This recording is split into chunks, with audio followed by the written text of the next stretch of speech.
They rose from dust and vanished into legend. Deep in the jungles, beneath wind-swept deserts and hidden beneath oceans, lie the silent remains of civilizations that once pulsed with life, knowledge, and power. They carved cities into stone, aligned temples with the stars, and shaped entire landscapes only to disappear as if swallowed whole by time itself. No warnings, no survivors, just echoes. Historians offer theories. Drought, war, disease, but the evidence is fractured. The timeline's uncertain. How could entire societies, some more advanced than we imagine possible, vanish without a trace? Who were these people really? What secrets did they take with them? From the labyrinthine ruins of the Indus Valley to the wind-swept silence of the ancestral Puebloans. From the submerged temples off the coast of Japan to the haunting lines etched into Peru's earth. Each mystery lingers like a whisper from the past, daring us to listen. Tonight we journey into the forgotten, into the empires time refused to remember. So sit back, relax, and let's dive into the greatest vanishings in human history. Civilizations lost not to war or memory, but to the unknown. Music. The land is quiet now. Still, a sun-baked plain stretching across parts of modern-day Pakistan and northwest India, where rivers once flowed with untamed power, carving paths through fertile earth. The wind brushes over crumbling walls long abandoned. Yet in the silence, something lingers. Scattered across this vast, arid land are the ruins of one of the most advanced civilizations of the ancient world. A civilization so old it predates ancient Egypt and Mesopotamia, and yet it left behind no kings, no tales of conquest, no towering monuments to gods or war. This is the Indus Valley civilization, or as it is sometimes called, the Harappan civilization. Its cities, Harappa, Mohenjo-Daro, D'Oliveira, are feats of quiet brilliance laid out on precise grids built with uniform bricks equipped with sophisticated drainage systems that would not be out of place in a modern suburb. Even their bathrooms connected to covered sewage channels suggest an understanding of sanitation far ahead of their time. And yet, for all its achievements, the Indus Valley left behind something else, something far more elusive: silence, no deciphered language, no Rosetta Stone, no royal tombs or epic texts, only symbols scratched into seals and tablets that remain unreadable to this day. Who were these people who built so wisely yet vanished so completely?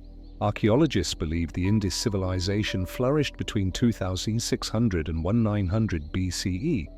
At its height, it may have housed over 5 million people, thriving in dozens of urban centers across a region larger than ancient Egypt and Mesopotamia combined. But unlike those societies, the Indus left few signs of violence. No evidence of vast armies, no palaces, no temples crowned with offerings.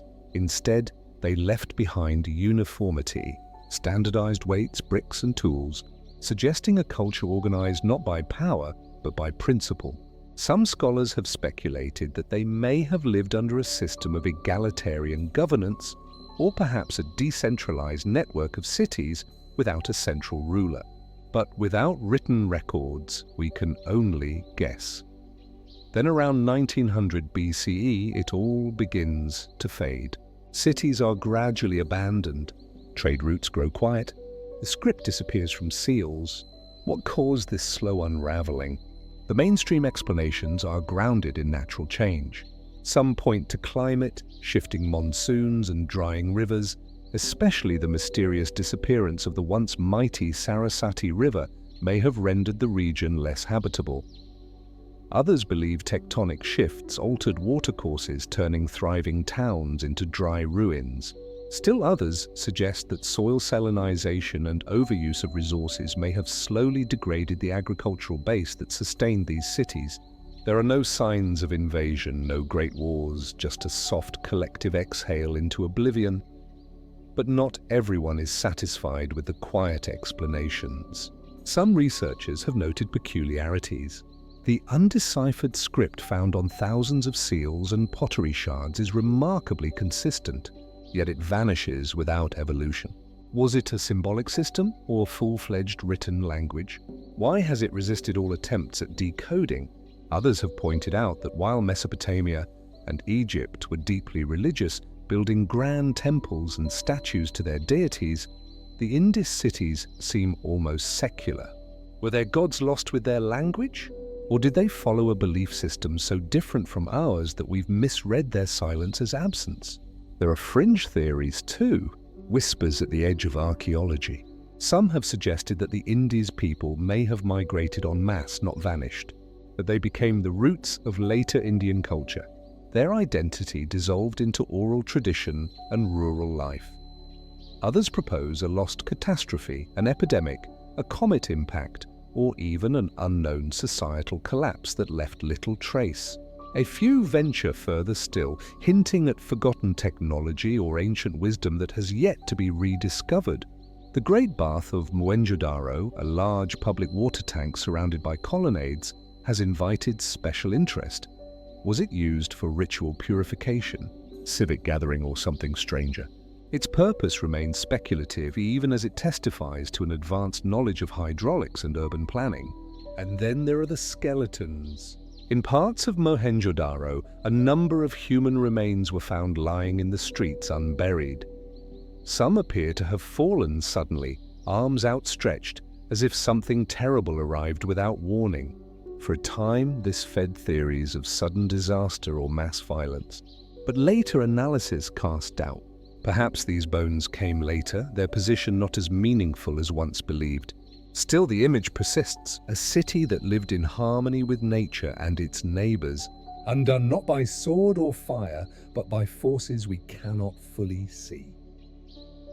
Today, efforts to decipher the Indus script continue with advances in computational linguistics and AI rekindling hope. Excavations turn up more clues each year. Pottery etched with mysterious marks, jewelry of carnelian and gold, clay figurines perhaps of mother goddesses or fertility spirits, or maybe just children's toys. But each answer raises more questions. Why did such an advanced culture leave no written explanation of itself? Why did its urban genius fade so quietly without the usual signs of conquest or catastrophe? And how much of what they built, how much of what they believed still lies buried beneath the earth, waiting?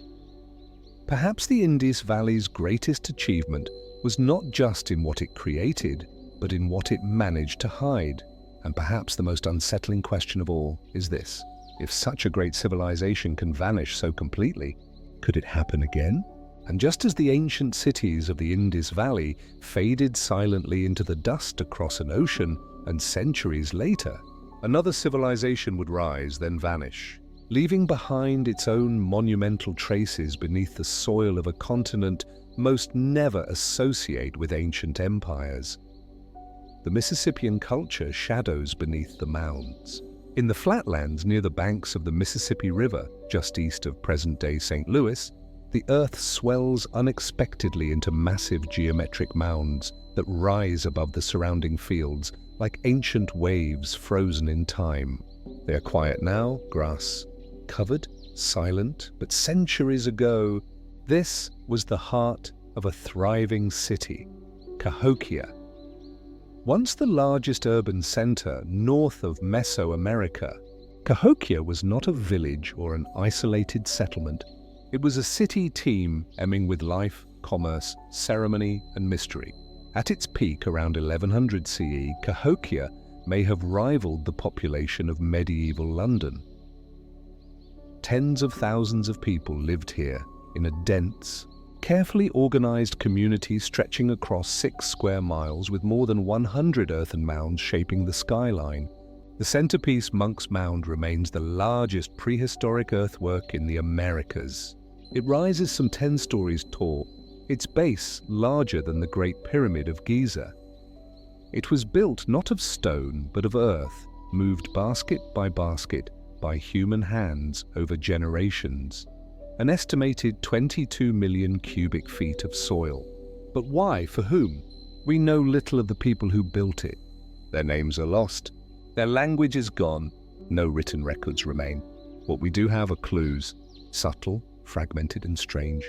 Wood heens, circular arrangements of large wooden posts, suggest that the people of Cahokia observed the solstices, tracked the seasons, and perhaps aligned their ceremonies with the movements of the sun. They cultivated maize and squash. They traded shells from the Gulf Coast, copper from the Great Lakes, obsidian from the Rockies. Their influence spread across rivers and forests in all directions, as evidenced by artifacts found in distant regions, carrying the unmistakable aesthetic of Cahokia's elite. But for all its scale and sophistication, Cahokia was not a stone city. It was organic, constructed with wood, thatch, and clay. It was vulnerable to time, to weather, to erasure. Still, archaeology has uncovered enough to glimpse something extraordinary, a culture organized around a powerful elite class. Some mounds likely served as platforms for temples or the homes of rulers. Burial sites contain lavish grave goods, ornaments, tools, and the remains of sacrificial victims. In one such burial, a man was interred atop a bed of shell beads in the shape of a bird, possibly a falcon, surrounded by more than 50 young women, some of whom appear to have been killed. Was this a royal figure, a religious icon, a god-king? The answers are sparse. What caused the rise of such a complex society in the heart of North America, so far from the ancient cities of Mesoamerica? Was it trade, religion, agriculture, and more importantly, what caused it to fall? By the 13th century, just 200 years after its height, Cahokia was in decline. The mounds remained, but the people were gone. Theories abound. Some scholars point to environmental degradation. Deforestation, soil exhaustion, and flooding may have destabilized the region's delicate balance. Others blame political unrest, famine, or disease. As the city's population swelled beyond its capacity, internal tensions may have flared. Yet no single cause can fully explain the rapid unraveling of such an elaborate and expansive culture. And then there are stranger questions. Why did such a significant civilization leave so little trace in the oral traditions of surrounding tribes? Why were no great epics or legends passed down about Cahokia's rulers, priests, or battles? Was the culture assimilated, or did its collapse trigger a cultural silence? Some researchers have speculated about celestial alignments, suggesting that the entire city was constructed in accordance with astronomical events. Others wonder whether Cahokia's mound elders inherited traditions from earlier, now forgotten cultures, civilizations whose own histories lie buried even deeper.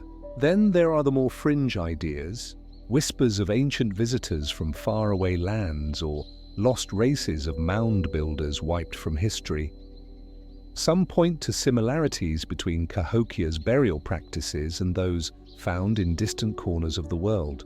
But without written records, these theories remain speculative, unprovable, yet persistently fascinating. What we do know is that Cahokia was not an isolated anomaly. It was the apex of the Mississippian culture, which stretched across what is now the southeastern United States.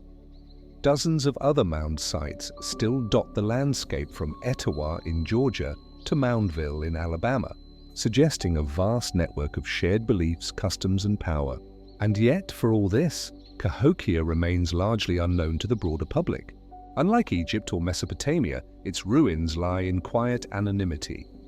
Highways pass nearby. Suburbs have crept to its borders, but the mounds still rise undisturbed, holding secrets in their core. Perhaps that is what makes Cahokia so haunting. It is a story half told, barely remembered.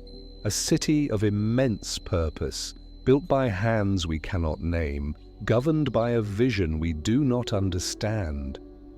What was life like at the top of Monk's Mound, gazing out over a city of thousands? What songs did they sing? What rituals did they perform beneath the stars? And why did they leave?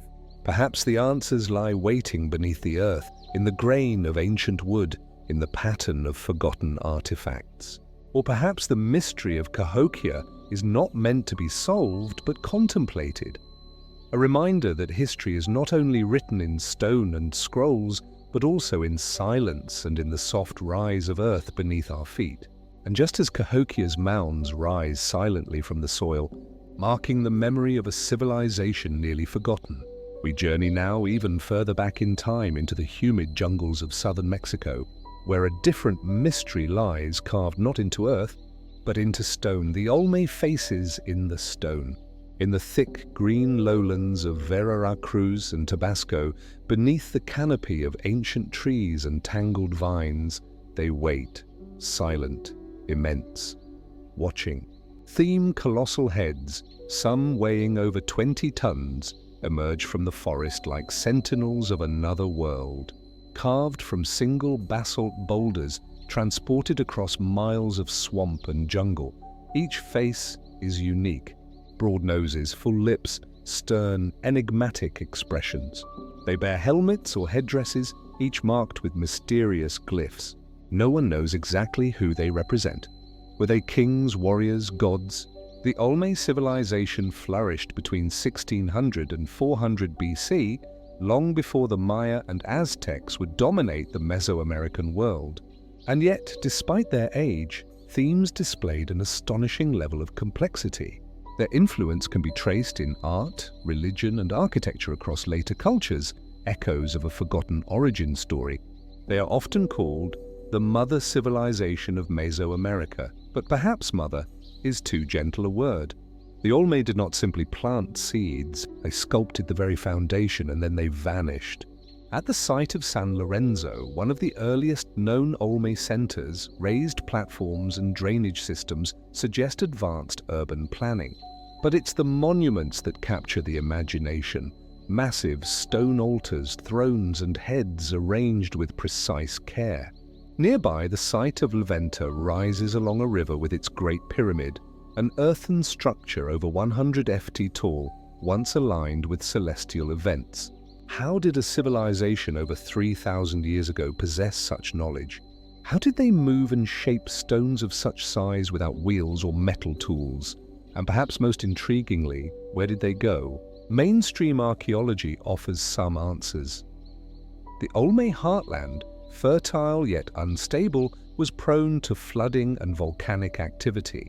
Environmental change may have disrupted agriculture, forcing populations to abandon key centers. Political upheaval, rival factions, religious shifts may have fractured their control. And yet, even as the cities crumbled, thematic worldviews seemed to endure, spreading like a current through time. Their art is distinctive. Human jaguar hybrids, infantile figures with almond-shaped eyes, and serpents twined with symbols. Many of these forms appear later in Maya and Aztec mythology. The Olme may have been the first in the region to ritualize bloodletting, human sacrifice, and sacred ball games. Traditions carried forward for centuries, but for all we've uncovered, the core of Mech identity remains in shadow. We do not know what they called themselves. Olme is a Nahal word meaning people of the rubber country, applied long after their time. We do not know their language, though some scholars suggest it may have links to Mixes tongues, and we cannot read their earliest glyphs, inscriptions that some believe may represent one of the first true writing systems in the Americas. At the site of Cascadal, a small slab of stone bears a series of engraved symbols, not pictures, but structured patterns. If it is indeed a script, it predates Maya writing by several centuries. But without a Rosetta Stone of its own, its message is lost. And then there are the anomalies. Some researchers point to the colossal heads themselves. Their features, broad noses, prominent lips, have prompted speculation. Were they stylized depictions of local rulers, or do they hint at distant, unknown connections? Some fringe theorists have drawn comparisons to African sculptures, suggesting ancient trans-oceanic contact, but no conclusive evidence supports this idea, and mainstream scholars caution against reading too much into facial traits shaped by artistic convention and regional identity. Still, the questions linger. How did the meme achieve such technological feats with the tools available to them? How did they organize labor on such a vast scale, moving tons of basalt over treacherous terrain? And why do so many of their symbols, serpents, jaguars, pyramids aligned to the heavens, mirror those of distant, unconnected cultures? Another mystery lies in their sudden disappearance. By around 400 CE, the great Olm cities are abandoned, their monuments left behind, their leaders forgotten. Some suggest internal collapse, a weakening of the ruling elite combined with environmental pressures. Others wonder if themes never truly vanished, but simply transformed, dispersing into smaller groups that seeded future cultures with their beliefs. And then there are the artifacts, objects found far beyond the Memek heartland. Jade masks in distant valleys, ceremonial axes shaped with uncanny precision. Their art seems to travel without an army, their ideas without an empire. Was this diffusion or something more deliberate?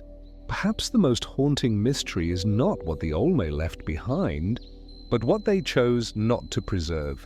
We find no royal tombs, no written chronicles, no self-glorifying monuments, only stone faces staring out across time with unreadable expressions, as if they knew their words would fade, but hoped their silence might endure. Even now, as the jungle reclaims their cities and the rivers shift their banks, themes remain a question half-asked. Who were they truly? What did they see in the stars? What songs did they sing as they carved their gods from stone? And what other secrets lie buried beneath the trees, waiting not to be revealed, but to be understood?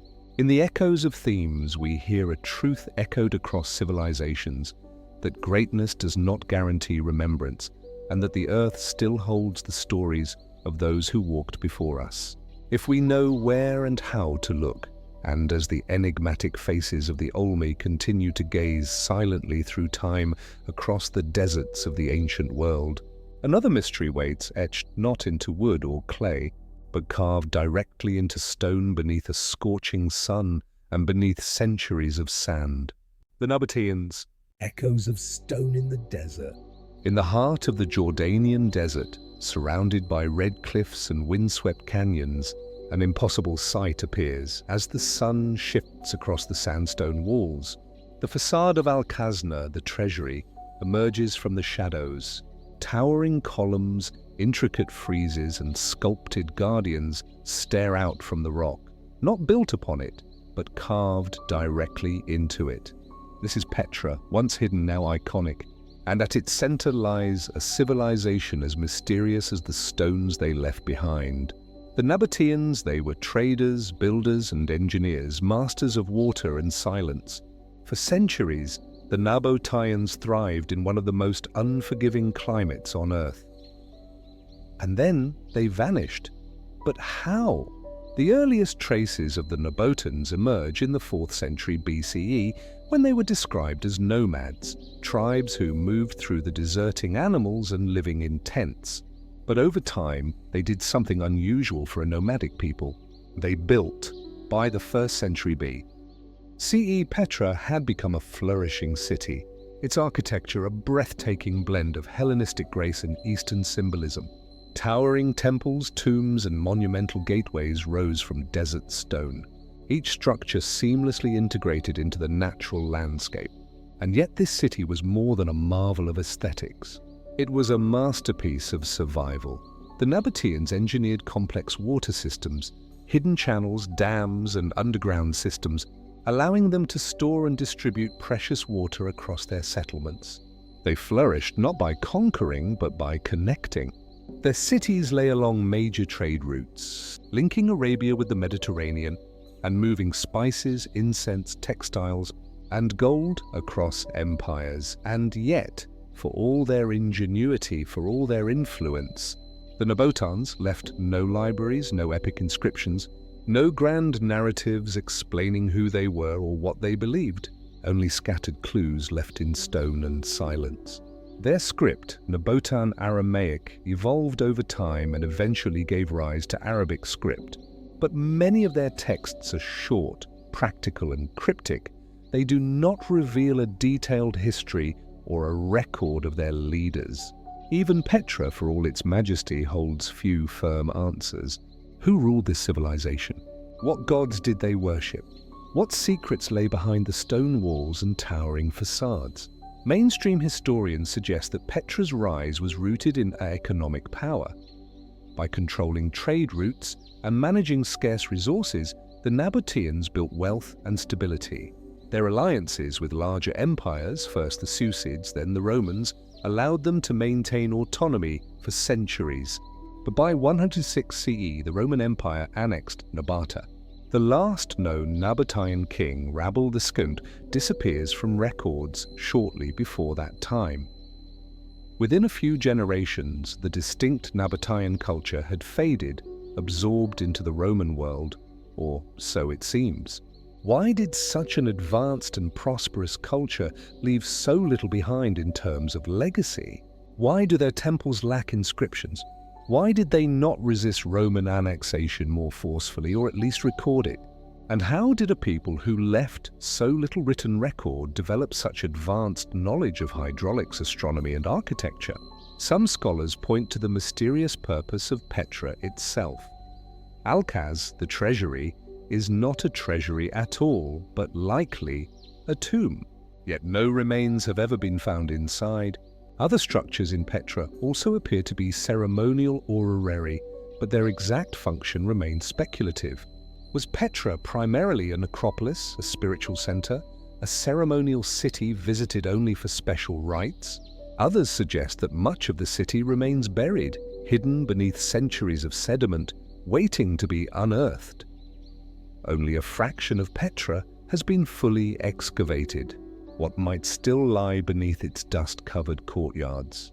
And then there are more speculative ideas. Some theorists propose that the Nabateans possessed esoteric knowledge, perhaps astronomical or symbolic, that guided their city's construction.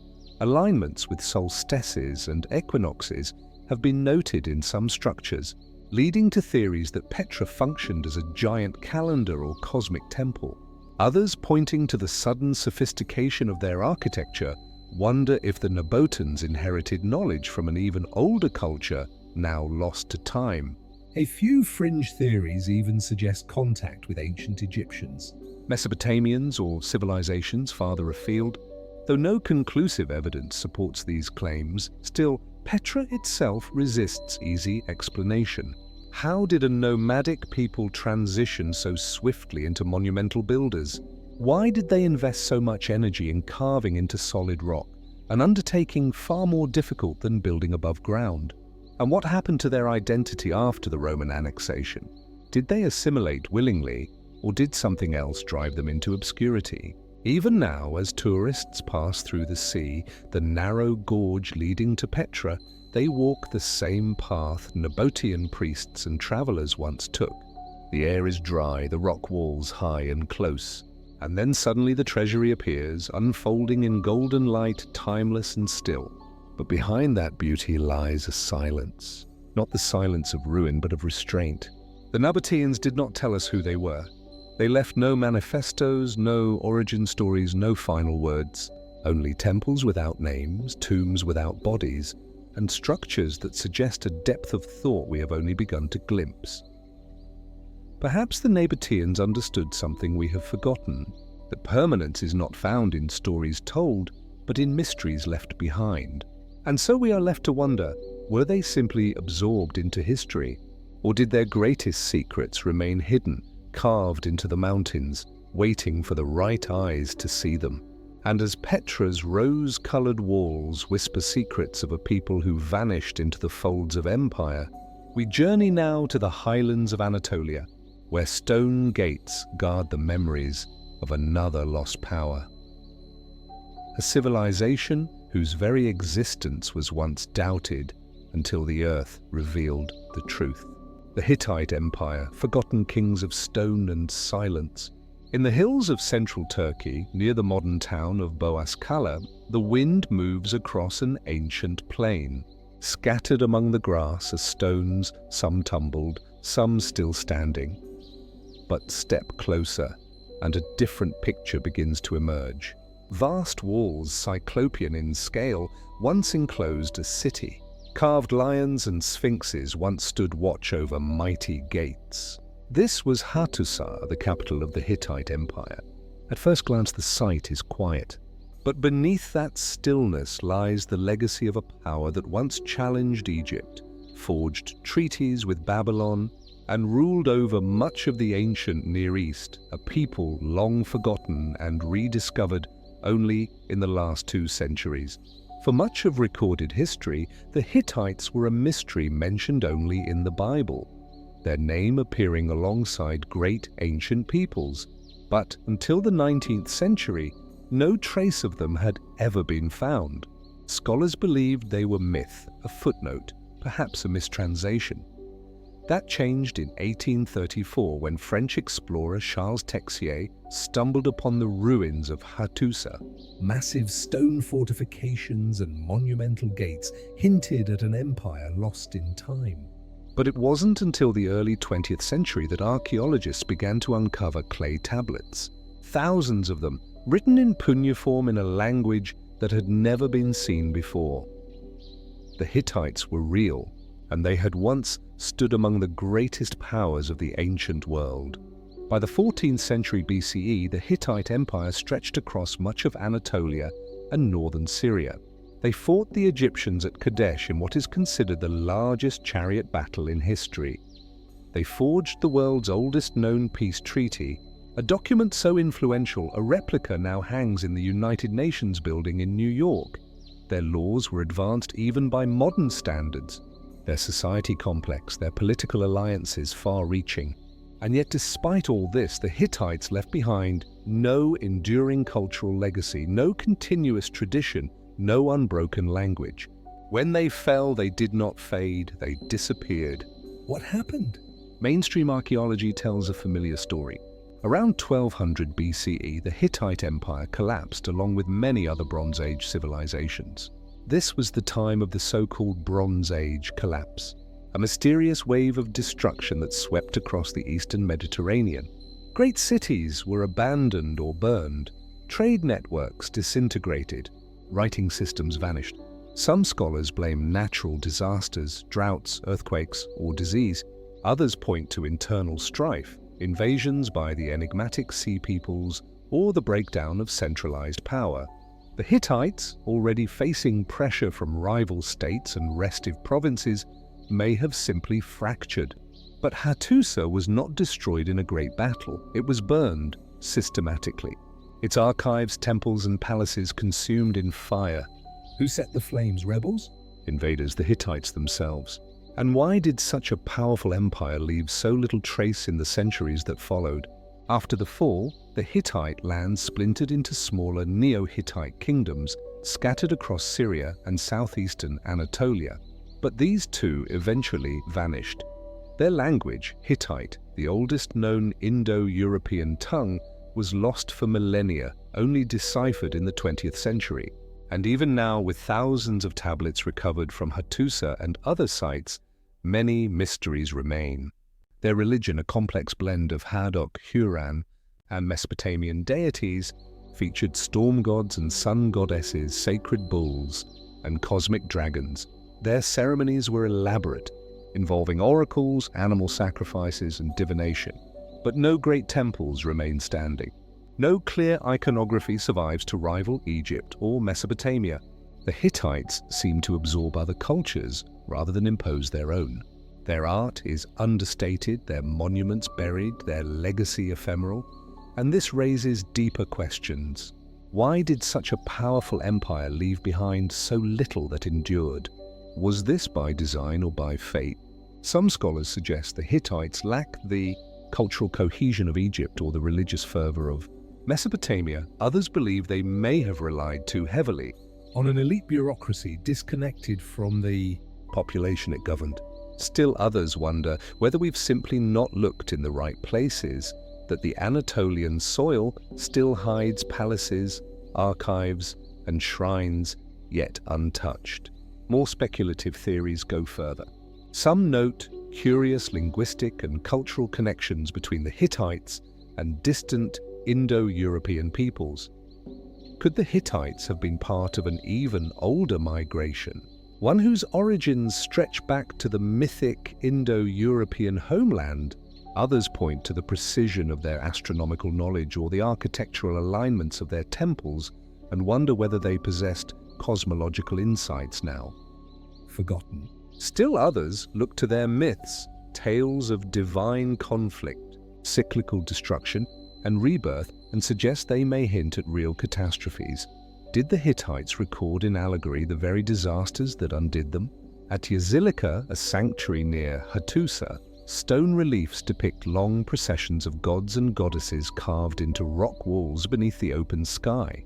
Some scholars now believe this site may represent an astronomical calendar aligned to lunar and solar cycles. If true, it suggests that the Hittites encoded time itself into stone. But why? What knowledge were they preserving? What warnings or wisdom did they hope to pass down? In the silence of Hattusa's ruins, there are no answers. Only wind through broken gates and the faint impression of an empire that ruled in strength and vanished in silence. The Hittites were once counted among the great powers of the ancient world. Today, they are a shadow, a name recovered from fire and stone, a reminder that history does not only forget the weak. So we are left to wonder what other empires lie hidden beneath our feet, unknown, waiting and watching. As time moves quietly on, and as the echoes of the Hittite Empire fade into the Anatolian hills, we drift southward across the Aegean Sea to an island where another ancient power once flourished. A people surrounded not by stone walls or desert sands, but by waves and myths. A civilization so advanced and yet so elusive that even today its story reads like a legend. The Minoan secrets beneath the waves. Beneath the blue skies of Cree, where olive trees sway in the salty breeze and mountains roll down to meet the sea, the ruins of Knossos emerge like a memory. Stone staircases climb to nowhere. Crimson columns rise from sun-bleached courtyards. Faded frescoes still dance with life. Bulls leaping through air, goddesses in flowing robes, dolphins gliding through watery murals. This was the heart of the Minoan civilization. Elegant, mysterious, forgotten. Long before Athens, before Rome, before even the myths of Homer, the Minoans ruled these islands. From approximately 2000 to 1450 BCE, they built a maritime empire that extended across the Iron and beyond. Their ships carried goods and ideas from Egypt to the Levant. Their palaces were complex, multi-storied, and filled with light. Their art, sensual, naturalistic, vibrant, feels almost modern. And yet, we know almost nothing about them. We don't know what they called themselves. The name Minoan was given by the modern archaeologist Sir Arthur Evans after the mythic king Minos. We don't know the structure of their government, their religion, or the true meaning of their writing. We don't even know for sure how or why they disappeared, but the clues they left behind are captivating. Knossos is the most famous of their sites, but it was not alone. Fistos, Malia Zakros, each palace unique yet sharing a common style. Central courtyards, storerooms, ceremonial spaces, no defensive walls, no signs of a warrior class. A civilization seemingly built on trade, art, and ritual rather than conquest. Their writing, Linear A, remains undeciphered. Hundreds of tablets inscribed with symbols sit in museums and stores, silently resisting translation. The language it encodes is unknown, unrelated to any that survived in later Greek history. Its meaning remains one of archaeology's greatest puzzles. And then there is the myth, the tale of the labyrinth, of the Minotaur, of Doilus and Icarus.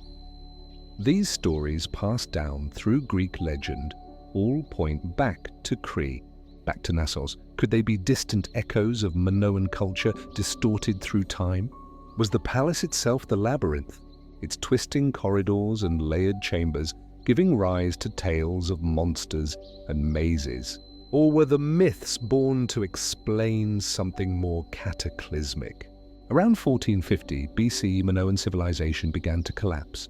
Palaces were abandoned or burned. Trade routes vanished. The people once dominant faded from the record. And at the center of many theories lies a single event. The eruption of the modern-day Santorini was once a large, thriving island with its own Minoan settlement, Akriri. Around 1600 BCE, it erupted in one of the largest volcanic events in human history. The island's center was obliterated, leaving behind a flooded caldera. Ash darkened the skies as far away as Egypt. Tidal waves may have swept across the iron, devastating coastal cities. The shock waves of this eruption, literal and cultural, could have shattered the Minoan world. But the dates do not align perfectly. Some archaeologists argue that the eruption happened a century before the Minoan collapse. Others suggest it triggered a slow unraveling, destroying fleets, weakening economies, shaking religious confidence. Could Thera have been the inspiration for Plato's Atlantis? A wealthy, peaceful society lost beneath the waves. The parallels are tempting, but they remain speculation. More grounded theories suggest that in the wake of natural disaster, the Minoans may have been invaded or culturally absorbed by the Mycenaeans, the rising Greek-eking civilization on the mainland. Mycenaean influence becomes visible in later Cretan sites. Their script Linear B, deciphered and known to be an early form of Greek, appears, where Linear A disappears. Did the Mycenaeans conquer Cree outright, or did they move into a power vacuum, occupying a broken and leaderless land? We don't know. The record is too sparse, the ruins too silent, and yet the art remains, the frescoes still breathe. In one, a bare-chested woman with long, flowing hair gazes serenely into the distance, her eyes alive with something we can't quite name.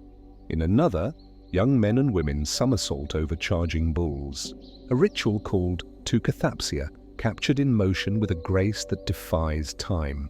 What kind of people painted these walls? What did they believe? Did they worship a mother goddess as Evans once proposed? Did their rituals echo through generations or end abruptly, lost in ash and war? Even now, the Mediterranean holds its secrets. Underwater archaeology has uncovered shipwrecks and submerged structures. Earthquakes have reshaped the landscape. Entire settlements may lie buried beneath centuries of silt and sea, and Linear remains stubbornly unread. Every symbol is a lock, every tablet a whisper. The Minoans were not forgotten because they were unimportant.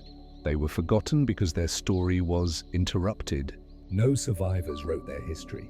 No successors carried their name. And so we are left to reconstruct a civilization from broken palaces and faded pigments, from objects buried in time and questions that echo louder the longer they remain, unanswered. What else lies hidden beneath the soil of Cree? Beneath the waters of the Aegean, what final chapter, if any, might explain the quiet end of a people who once built palaces of light in an age of stone? The Minoans speak to us not with words, but with images. And in those images the mystery lives on. And from the sun-drenched palaces of the Minoans, whose frescoes still dance in color, we now turn westward across oceans, across centuries, to a landscape no less majestic. A place carved by wind and time, where stone cities cling to cliffs, and the silence speaks of a people who once built high above the desert floor. The ancestral Puebloans, vanished architects of the canyon. In the Four Corners region of the American Southwest, where Colorado, Utah, New Mexico, and Arizona converge, the land is wide and raw. Endless messes stretch into distant horizons. Red rock canyons plunge into quiet shadow, and tucked into the loves of these cliffs are ruins. Beautiful, haunting, inexplicably complex stone towers, circular ceremonial rooms called kios, multi-story dwellings with perfectly aligned walls and finely shaped masonry. These are the remnants of the ancestral Puebloans known to earlier scholars as the Anasazi, a word borrowed from the Navajo language often translated as ancient enemies or ancient ones. But these people were not enemies. They were astronomers, architects, artists, and farmers. Between 600 and 300 CE, they built one of the most sophisticated pre-Columbian societies in North America. And then they left. The most iconic of their settlements is Choco Canyon, a remote valley in northwestern New Mexico. At first glance, it seems desolate, but more than 1,000 years ago. It was a hub of ceremonial life and trade, a place of gathering and mystery.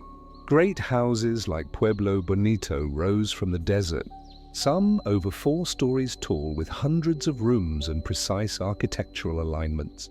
Massive timber beams, some weighing hundreds of pounds, were carried over 50 meters from distant mountains. Roads extended outward from Cho in straight lines, visible even today from the air. And no one is quite sure why. Was Cho a city, a religious center, a seasonal gathering place? Some archaeologists believe it was all three. Others suggest it was something more symbolic, a constructed landscape meant to mirror the cosmos, a spiritual map etched into the earth. The people who built these structures were not a single tribe, but a cultural network spread across the southwest. From Mesa Verde to Hovenweep, from Canyon d'Eli to Bandelier, their settlements followed common patterns: cliff dwellings, pit houses, astronomical markers. They farmed maize in arid soils, stored food in ceramic vessels, and traded turquoise, shells, and pottery across vast distances. They studied the sky at Fajabut in Choco Canyon. A spiral petroglyph aligns with beams of sunlight during solstices and equinoxes, marking the passage of time. How much did they know about the stars above them? How did they translate celestial patterns into architecture, into ceremony? And then by the late 13th century, the great cities were empty. Rooms were abandoned. Tools left behind. Fires extinguished. Why?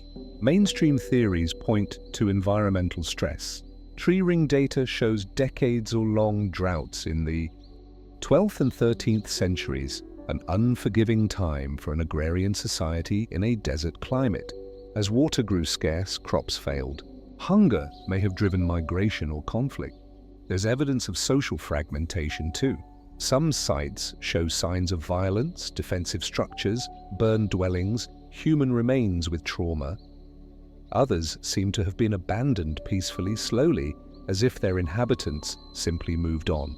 Some scholars proposed spiritual reasons that the structures once sacred had fulfilled their purpose, that rituals demanded departure, that cultural beliefs invisible to us shaped their decision to leave behind the monumental in favor of the mobile. And then there are the more speculative ideas. Some point to the straight roads radiating from Cho Canyon, many of which do not follow terrain or connect obvious destinations. Were they ceremonial pathways, lines of pilgrimage, astronomical markers? Others note the architectural alignments between great houses and celestial events. The Moon's 18.6-year, 6-year cycle complex, even by modern standards, appears to be reflected in the construction of certain structures. Could the ancestral Puebloans have had an advanced astronomical system lost to time? More fringe theories suggest ancient contact with distant peoples, even with non-human intelligences. Ideas rooted more in imagination than evidence, yet persistent in popular culture. But perhaps the deeper mystery lies not in what happened to the ancestral Puebloans, but in how a civilization so connected to the land, so attuned to sky and stone, could vanish so completely and yet leave so few stories behind. They did not disappear without descendants. Today's Hopi, Zuri, and many Pueblo tribes trace their lineage to these ancient builders. Their oral traditions speak of migrations, of emergence of sacred places and ancestral homes. But those stories, rich in symbolism and sacred meaning, are not always offered to outsiders. They remain protected, as they should be. Still, from the stones of Choco to the ledges of Mesa Verde, the questions linger. Who decided to build so high into the cliffs? Why were some rooms sealed and others left open? What were the songs sung in the cars deep beneath the ground? And what knowledge did these people carry with them when they left? Perhaps it was not a collapse but a transformation.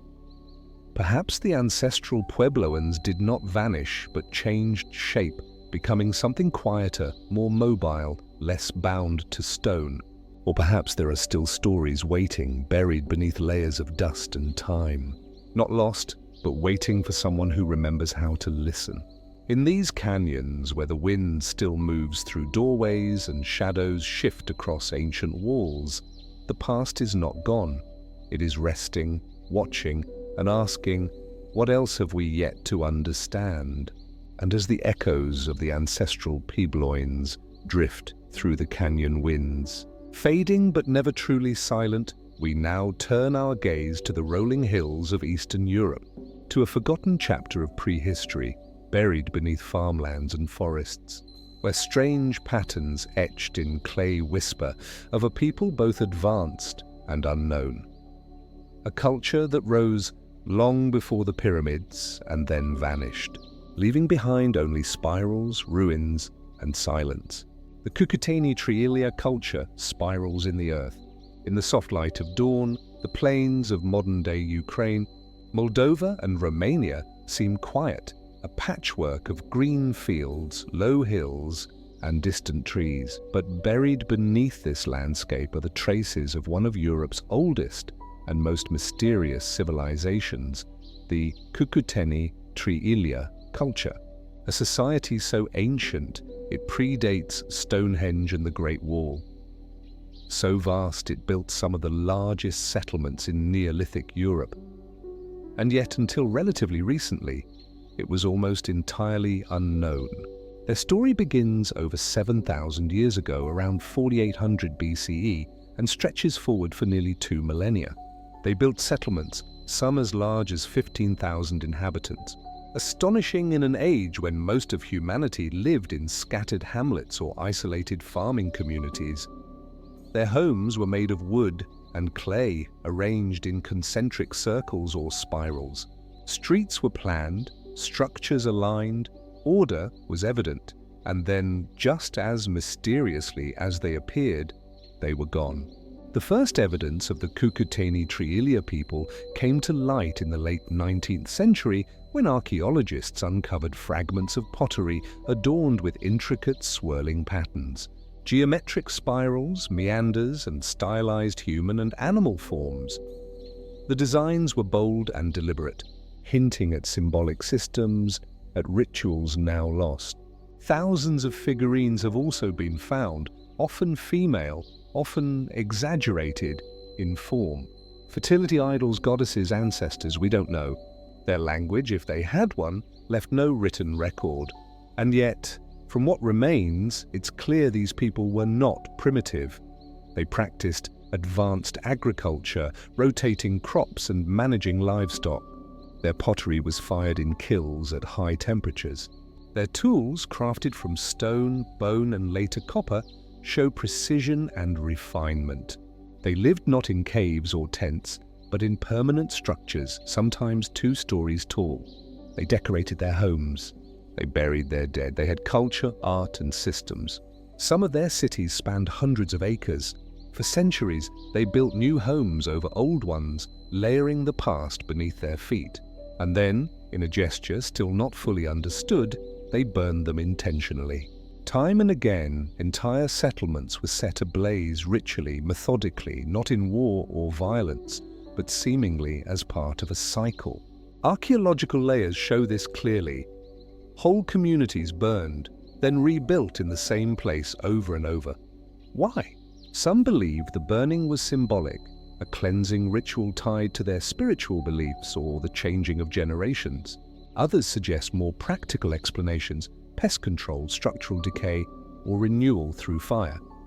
But none of these fully account for the sheer consistency of the pattern. What kind of worldview sees destruction as a necessary act of creation? Mainstream scholars propose that the Cucuteni-Trielia were part of the broader Neolithic expansion across Europe, and their decline around 3000 BCE may have been triggered by climate change, soil depletion, or pressure from nomadic cultures migrating from the east, perhaps the early Indo-European. These steppe cultures, more mobile and militarized, may have disrupted the settled life of the Trielians. But no evidence of a great war has been found. No signs of mass graves or battlefield trauma. The collapse seems more gradual, a fading, not a fall. Some have speculated that social complexity reached a breaking point, that the cities grew too large. The systems too fragile. Others argue that their egalitarian society, showing little evidence of class divisions or central leadership, may have struggled to scale as populations grew. And then there are the fringe ideas. The spirals on their pottery, elegant, mathematical, have drawn comparisons to ancient symbols found across disparate cultures. Some see links to early Indo-European iconography. Others suggest symbolic language systems long forgotten. A few even entertain theories of lost knowledge of ancient migrations or forgotten connections between distant peoples, though such ideas remain unproven. The female figurines have also stirred debate. Were they goddesses in a matriarchal society? Fertility icons in a world where the earth itself was sacred? Or were they more complex representations of identity, of ancestors, of myth? Without text, we are left with forms, and forms can be interpreted many ways. Still, the mystery endures, not because the Cucuteni Triilia left no trace, but because what they left challenges our assumptions that cities, planning, and symbolic art must come later. That civilization moves in a straight line. That war and hierarchy are necessary for scale. This culture defies that narrative. They built large, peaceful settlements with no fortifications. They developed rich art with no record of kings. They lasted for millennia, and then they disappeared, leaving behind only ash, clay, and a quiet kind of brilliance. Was their downfall inevitable or accidental?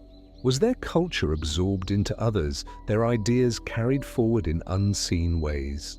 Or does their legacy lie entirely beneath the ground, waiting to be unearthed piece by piece?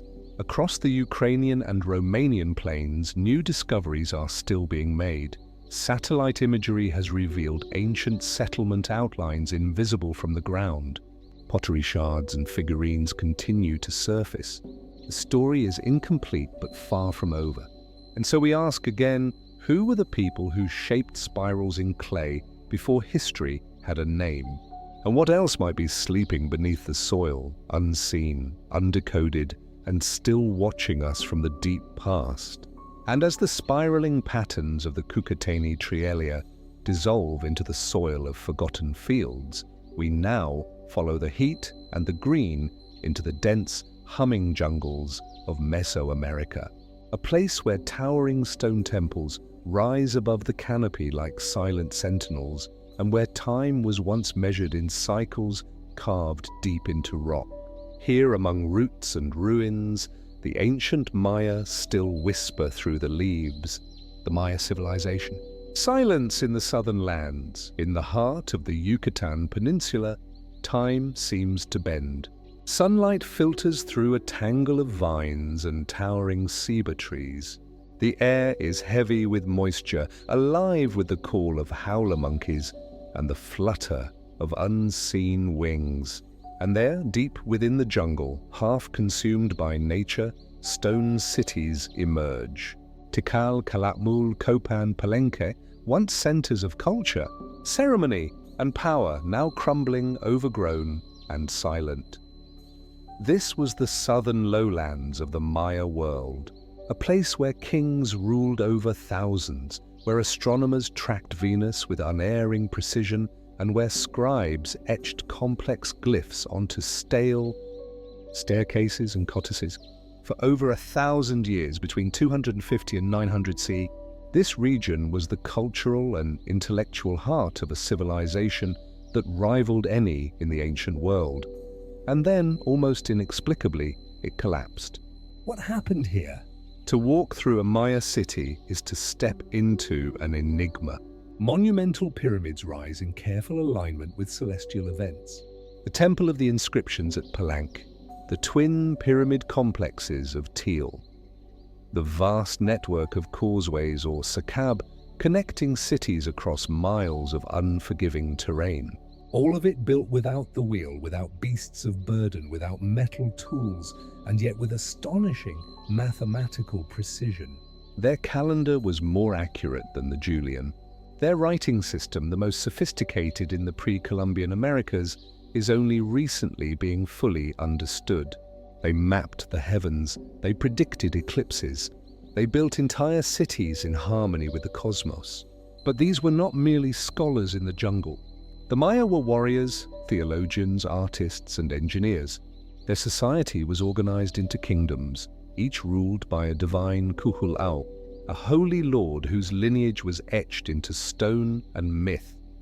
Blood rituals and human sacrifice played a vital role in their religious life, seen not as cruelty but as sacred duty, feeding the gods, maintaining cosmic balance. And yet by the end of the 9th century, the great cities of the southern lowlands were abandoned. Tikal fell quiet. Kopan Stali ceased. Construction stopped, the forest returned. Why? Mainstream explanations point to a complex storm of factors. Environmental degradation. Deforestation to fuel lime kilns and feed growing populations may have stripped the land of its fertility. Climate data from Lake Kors and Cave formations suggest a series of prolonged droughts, devastating for an agricultural society dependent on rainfall and fragile reservoirs. Coupled with this internal conflict and political instability seem evident. Maya cities were not a unified empire, but competitive kingdoms locked in cycles of alliance and warfare. Inscriptions speak of battles, captives, and shifting power. As drought stressed the land, competition may have turned to collapse. Still, no single explanation suffices. Some cities fell swiftly, others declined slowly over generations. Some Maya populations persisted in the highlands and northern lowlands long after the southern cities were lost.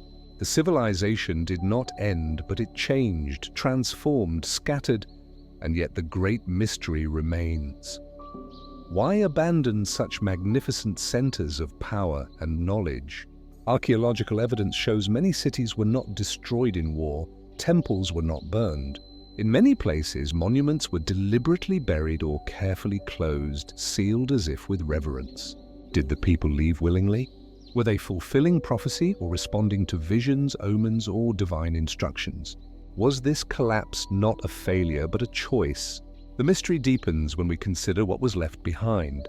Inscriptions abruptly cease, artistic expression wanes. Cities are not rebuilt elsewhere. They are simply left to the forest, and for centuries their story was forgotten. Some speculative theories have flourished in the void. A few have proposed astronomical triggers, a rogue comet or solar event. Some cosmic warning misread or misinterpreted. Others suggest a massive outbreak of disease or even mass migration toward undiscovered region. More fringe theories speak of ancient cataclysms, esoteric knowledge, even extraterrestrial contact, ideas that captivate but remain unsupported by evidence. Yet even without such speculation, the mystery endures. Why did such a capable civilization, so advanced in science, architecture, and governance, fail to adapt to endure in its heartland? How could a culture that understood time so profoundly run out of it? The forest has hidden much. For centuries, the ruins lay buried, misunderstood by outsiders, often dismissed as empty relics of vanished tribes. But the Maya never disappeared. Their descendants live on in Guatemala, in Chiapas, in the Yucatan. Their languages are spoken, their traditions endure, and their memory, once ignored, is rising again. Today, Lear technology is revealing previously unknown cities beneath the trees, entire urban landscapes stretching for miles, reservoir systems, terrace fields, dense population centers. The more we uncover, the more the old image of jungle-dwelling mystics falls away. What remains is something far more compelling, a civilization deeply in tune with its world, capable of enormous beauty, extraordinary complexity, and decisions we still don't fully understand. Was the collapse of the southern lowlands a failure of leadership, of environment, of belief? Or was it the consequence of forces we cannot yet see, buried as surely as the cities themselves? In the echo of Maya temples beneath the vines and stones, one can still feel the weight of unanswered questions. The glyphs speak, but incompletely. The forest conceals but does not erase, and so we are left to wonder what knowledge did the Maya carry with them when they walked away? And what might still lie hidden in the dark heart of the jungle, waiting for time to reveal it? And as the overgrown temples of the Maya whisper their secrets through jungle leaves, we now turn our gaze far into the Pacific, beyond the mainland, beyond the edges of maps once marked unknown, to a solitary island, adrift in blue where stone faces stare eternally at the sky and sea. A place whose very name has become a riddle. Rapa Nui, the enigma of Easter Island. In the heart of the South Pacific, over 2,000 menil from the nearest continental shore, lies a windswept island only 14 minutes long. It rises from the waves like a forgotten thought, rugged, volcanic, strangely empty. But its silence is interrupted by presence. Hundreds of them. Stone figures called moai dot the island's hillsides and coastlines. Towering and stoic, some stand over 30 ft tall and weigh more than 80 tons. They face inland backs to the sea as though watching over a people who are no longer there. This is Rapa Nui, known to outsiders as Easter Island, named by a Dutch explorer who stumbled upon it on Easter Sunday in 1722. What he found astonished him, not only because the island was so remote, but because it was filled with these massive statues and barely anyone to care for them. Who carved these figures? How were they moved across the island's treacherous terrain without wheels or draft animals? And why did the society that built them collapse? Mainstream archaeology traces the origins of Rapa Nui's first settlers to Polynesian voyagers who arrived around 800 to 200 CE, navigating thousands of miles of open ocean using nothing but stars, swells and seabirds. They brought with them tools, agriculture, and an oral tradition that remembered not just places but generations. On this isolated speck of land, they built a unique and complex society. They cultivated sweet potatoes, raised chickens, and constructed intricate ceremonial platforms known as ao. Over time, the moai became central to their culture. Monuments to ancestors, repositories of mana or spiritual energy. Each moai likely represented a revered chief or elder, their eyes once inlaid with coral and obsidian. Their presence believed to watch over the land and its people. But the mystery is not simply that the moai exist. It is how they came to be where they stand. Many were carved from volcanic tuff at Rano Raraku, a quarry that still holds nearly 400 partially completed statues. Some half-buried, others abandoned mid-creation. From there, the statues were transported some over 10 miles to ceremonial sites all over the island. The terrain is steep, uneven, and treacherous. How were these monoliths moved? Mainstream theories suggest a combination of log rollers, ropes, and manpower. Some propose that the statues were walked upright in a rocking motion using ropes and careful coordination, a feat demonstrated in modern experiments. But the method remains debated. No definitive evidence confirms exactly how they were transported. No written records remain. As the moai grew in size and number, so too did the demands placed on the island's fragile ecosystem. Palm forests were cleared for agriculture, for firewood, and possibly to transport statues. Over time, the island's resources dwindled. Soil eroded, crops failed, the lush forests vanished. By the time European explorers arrived, the society that had once raised the moai was a shadow of its former self. The statues had toppled or been pushed over. The population had plummeted and the people lived in caves, fractured by clan rivalries caught in cycles of conflict and survival. This has led to the widely accepted theory of ecological collapse popularized by scholars like Jared Diamond. According to this view, the Rapa Nui people overexploited their limited resources, leading to deforestation, famine, warfare, and ultimately societal collapse. A cautionary tale writ large in stone, but others push back. Recent research challenges the idea of a self-inflicted apocalypse. New studies suggest the Polynesian rat, introduced by settlers, may have played a major role in the island's deforestation, gnawing on tree seedlings and preventing regrowth. Some archaeologists argue that Rapa Nui's inhabitants adapted better than once thought, shifting from crops to coastal foraging, creating rock gardens to preserve moisture, and maintaining cultural traditions through hardship. If not collapse, then transformation. The Moai themselves seem to reflect this shift. Many were abandoned in the quarry. Others were deliberately buried or knocked down. What does this mean? A loss of faith in the ancestors, a political upheaval, or was it the result of outside contact, disease, slavery, or disruption introduced by European arrival? Between the 18th and 19th centuries, foreign contact devastated the island. Slave raids decimated the population. Missionaries erased cultural practices. Oral histories were interrupted.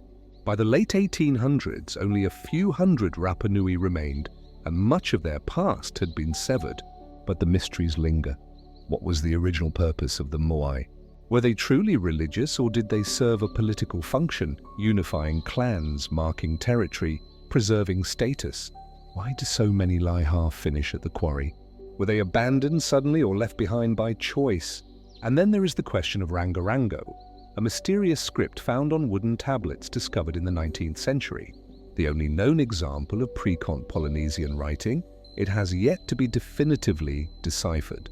Some scholars believe it may be a mnemonic device, not a true script. Others believe it encodes genealogies, rituals, or historical records, possibly even the story of the Moai and the fall of their creators. But with so few tablets remaining and so much lost, the language remains silent. Rapa Nui is more than an island. It is a paradox, a place where ingenuity met isolation, where monumentality emerged from scarcity, where memory was carved into stone and then buried by time. Today the Moai stand again, some restored, others left as they fell. But they remain as they always were, watchful, inscrutable, profoundly human. And as the ocean swirls endlessly around their island, we are left to wonder, what were they trying to preserve? What were they trying to say? And what stories still lie buried beneath the volcanic soil of Rapa Nui, waiting to be remembered? And as the stone giants of Rapa Nui continue their silent vigil far from any shore, we return to the cradle of Western memory, to a land whose legends shape the roots of epic poetry and ancient war. A place where lions guard ancient gates and golden masks once lay over the faces of forgotten kings. Here, myth and history blur beneath the sun-bleached ruins of Mycenae. The Minoans, lords of the Bronze Age. Twilight. In the northeastern Peloponnese of Greece, atop a rocky hill encircled by mountains, the ruins of Mycenae rise from the earth like bones of an ancient beast. Massive limestone walls, known to later Greeks as Cyclopean, enclose a citadel once brimming with life, ambition, and wealth. At its entrance, two lions carved in relief flank a triangular slab, the iconic Lion Gate, watching over the threshold of one of Europe's first great civilizations. This was the seat of the Minoans. Warriors, architects, and rulers of the Greek world during the Late Bronze Age, from roughly 1600 to 1100 BC, they were the people behind the legends, the shadowy figures behind the stories of Agamemnon, of Troy, of Homer's Iliad.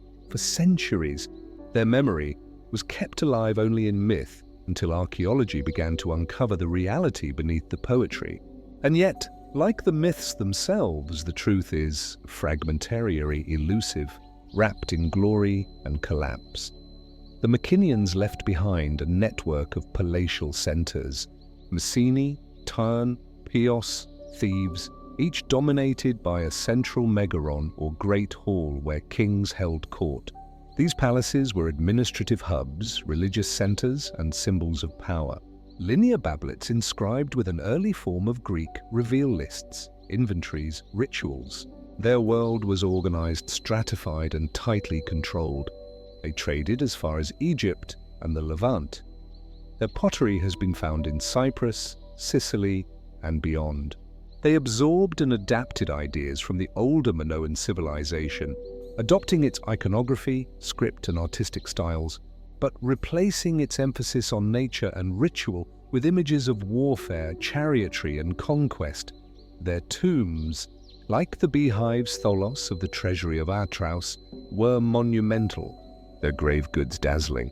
Gold death masks, swords inlaid with lion hunts, intricate jewelry all hint at a society that prized wealth and status, power and legacy.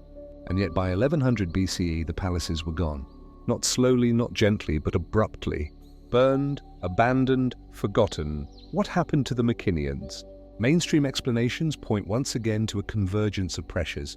Earthquakes, which are frequent in the region, may have destabilized their infrastructure. Shifting trade routes and resource depletion could have strained their economy. Internal rebellions sparked by inequality or famine may have erupted into violence, but many scholars believe the fall was part of a broader pattern, the so-called Bronze Age collapse, a sweeping near-simultaneous downfall of multiple advanced civilizations around the eastern Mediterranean.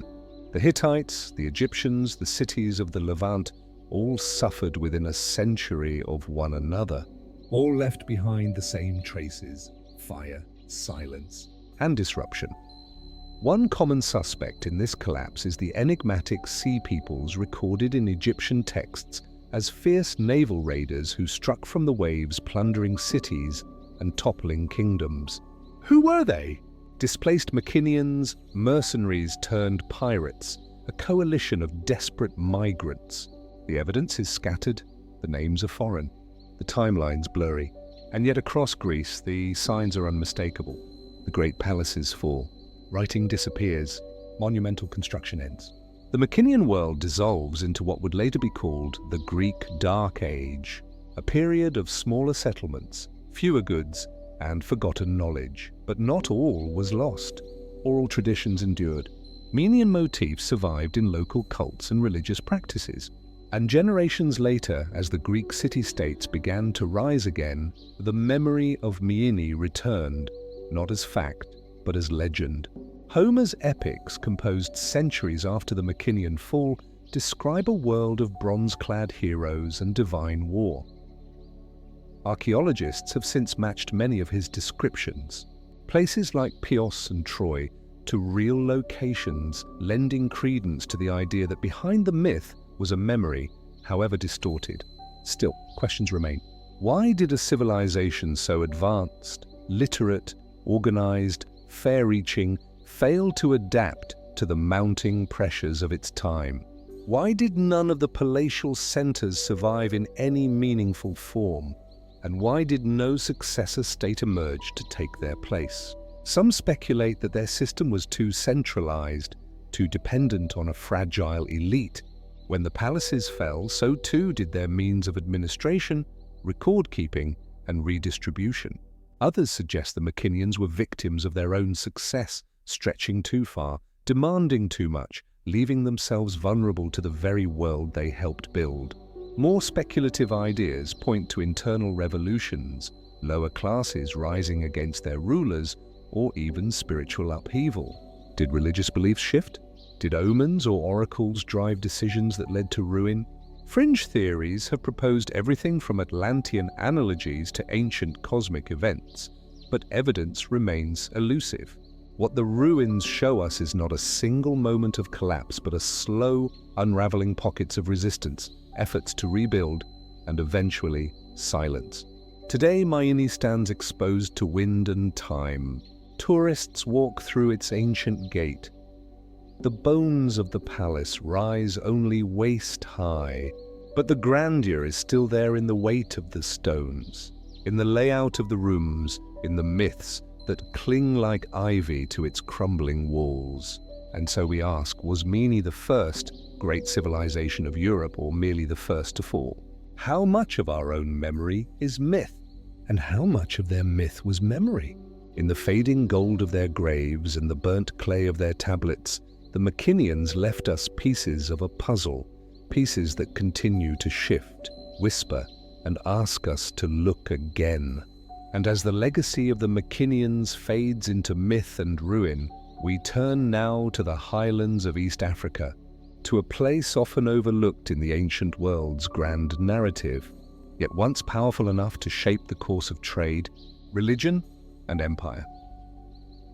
Here in the silence of the northern Ethiopian plateau lies stone monoliths that seem to defy time.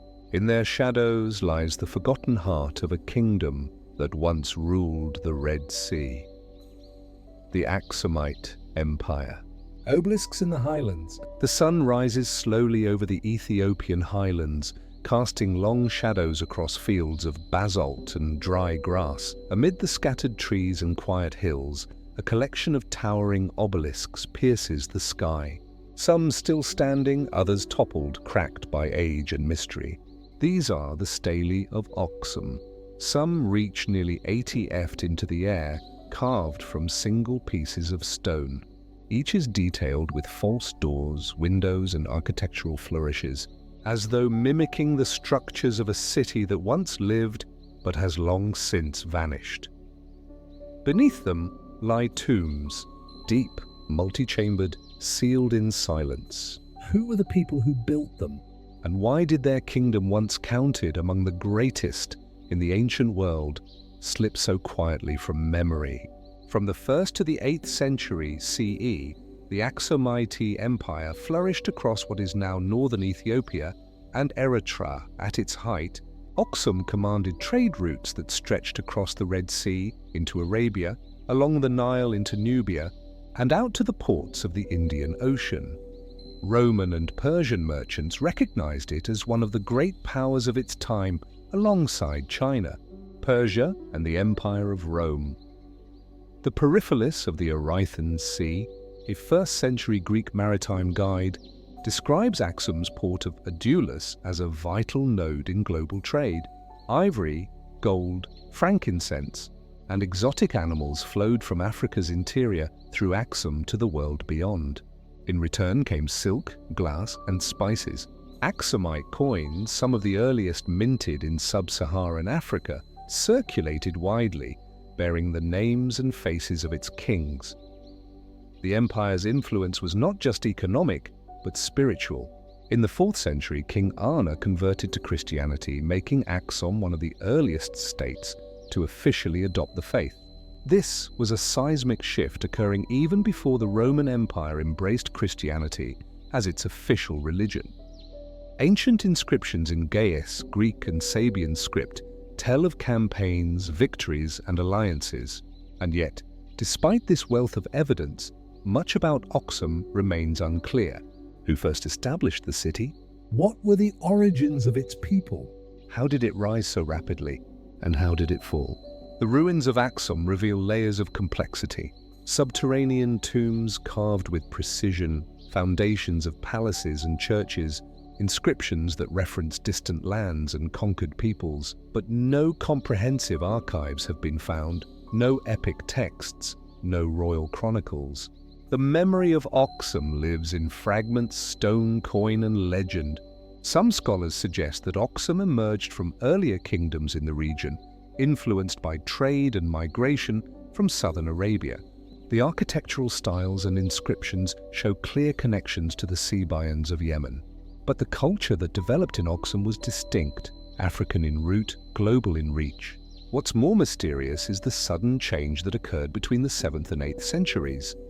The empire, once prosperous and outward facing, withdrew from its coastal ports. Trade routes shifted. Aksum's influence diminished. By the 10th century, it had effectively vanished as a political force. Why? Traditional explanations include economic decline, environmental degradation, and the rise of Islamic powers that disrupted Red Sea commerce. Some point to soil exhaustion and deforestation in the highlands, which may have undermined agricultural stability. Others suggest internal strife, dynastic conflict, or fragmentation of power. And yet, the signs are subtle. There is no great destruction layer, no dramatic invasion recorded. The fall of Oxum seems to have been gradual, almost quiet. A withdrawal into the hills, a receding into history. More speculative ideas suggest that religious tensions may have played a role, between traditional beliefs, early Christianity, and later Islamic influences. Others note the curious timing of the decline coinciding with a shift in the Earth's climate, a so-called late antique Little Ice Age that affected agriculture and migration across many regions. Still others ask deeper questions.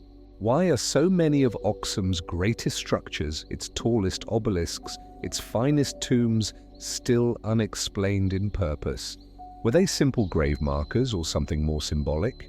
Some stele were never erected, left lying near the quarry as though their construction was suddenly halted. Why? And what of the Ark? One of Ethiopia's most enduring legends is that the Ark of the Covenant, the sacred chest of the Israelites, was brought to Axum by Menelik I, the son of King Solomon and the Queen of Sheba. According to Ethiopian tradition, the Ark still rests in the church of Our Lady Mary of Zion in Axum, guarded by a single monk and hidden from all eyes. Is this just myth? Or could Axum have preserved something truly ancient and powerful within its walls? We may never know. The secrets of Axum lie beneath the stone and behind the silence of centuries.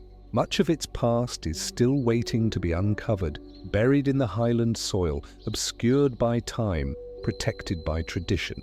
And so we are left with a question. How did an empire once counted among the world's greatest fade into near obscurity? And what forgotten knowledge, what wisdom, what warnings might still lie etched in the basalt of Oxum, waiting for the right eyes to see? And as the sun sets over the silent stele of Axum, casting long shadows across stone carved in forgotten tongues, we now cross the Red Sea to the arid mountains and green valleys of southern Arabia. Here, among desert winds and terrace hillsides, lie the remains of a kingdom that once ruled incense roads and coastal ports, a kingdom caught between empires and belief, remembered only in fragments. This is the story of Himyar, the kingdom of Himyar. Stones, smoke, and silence. In the highlands of present-day Yemen, the landscape is both harsh and beautiful. Steep mountain ranges rise from desert plains, their slopes carved into terraces that have sustained life for millennia. The air is dry, spiced with the scent of frankincense trees, and scattered among the rocks are the worn remains of stone cities. Fortresses built into hillsides, inscriptions in ancient South Arabian script, and foundations of once mighty walls. This is where the Hamites once ruled. The kingdom of Himyar emerged around the 2nd century BCE, rising after the decline of earlier southern Arabian powers such as Saba and Kataban. Strategically located along the incense trade routes that connected India, Africa, and the Mediterranean, Himyar flourished as a commercial and cultural crossroads. Their capital, Zafar, perched atop a wind-swept plateau once buzzed with markets, temples and royal halls. Today, only weathered stones remain. Few visitors reach its remote heights. Fewer still grasp the full weight of what once stood here. For several centuries, Himyar controlled vast swathes of southern Arabia. Its rulers minted coins, built dams, and expanded a sophisticated irrigation system that turned barren hillsides into arable land. Their inscriptions carved in Musnad script document royal decrees, victories, and alliances. But even in these texts, questions linger. Who were the Himmites truly? They absorbed older kingdoms, blending Sion traditions with their own. They spoke a distinct dialect of Old South Arabian. Their architecture mirrored both African and Arabian influences, and perhaps most curiously, they navigated a complex and shifting religious identity, one that would place them at the center of some of late antiquity's most enigmatic conflicts.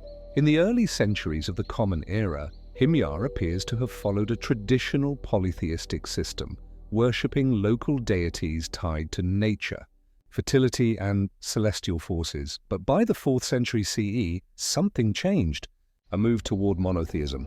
Gradual at first, then decisive. Some scholars believe the Himyarite elite embraced Judaism, not the Judaism of distant exile, but a local syncretic version deeply rooted in Arabian soil. Inscriptions from the period reference the Lord of the Heavens and Earth rather than specific tribal gods. By the reign of King Isef Asar Yatha, known in later sources as Du Nuas, this transformation was complete. But why did a South Arabian kingdom adopt Judaism as its state religion? Theories vary. Some propose it was a political act, an effort to assert independence from Christian Byzantium and Zoroastrian Persia, both of whom sought influence in the region. Others suggest deeper organic ties between Arabian tribes and Jewish communities that had settled in the peninsula for centuries. Whatever the reason, the consequences were profound. By the early 6th century, Khmer was at the heart of a religious and geopolitical firestorm. Du Nuas, a zealous Jewish king, launched a campaign against Christian communities in the region, most infamously at Najran, where, according to Christian sources, thousands were killed for refusing to renounce their faith. This act drew the attention of greater powers.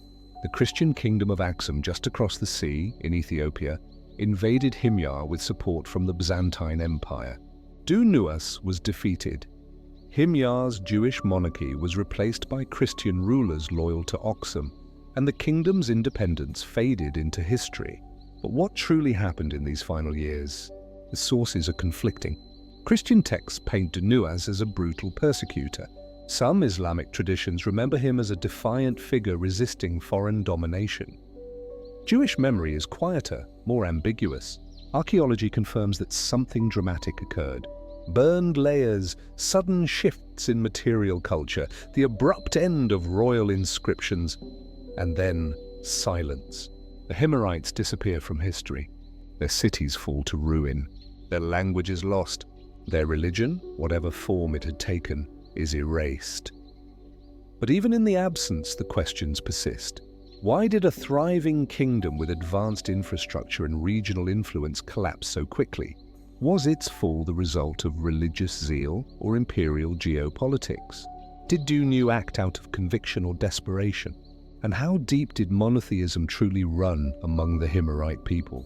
Was it a royal policy or a widespread transformation? More speculative theories have emerged. Some suggest the Himyarite conversion to Judaism was not isolated, but part of a larger, now lost monotheistic movement across the ancient Near East. Others wonder if the kingdom held deeper knowledge, texts, traditions, or relics that have yet to be uncovered. The region remains under-excavated, its archaeology hindered by geography and conflict. And then there is the matter of their language. The old South Arabian scripts are slowly being decoded, but many inscriptions remain untraded. What might still lie on unstudied tablets or beneath the sands of Zafar? What truths are hidden in plain sight, waiting for context? Today, Himyar is remembered only faintly. Its kings do not appear in most history books. Its monuments stand unvisited.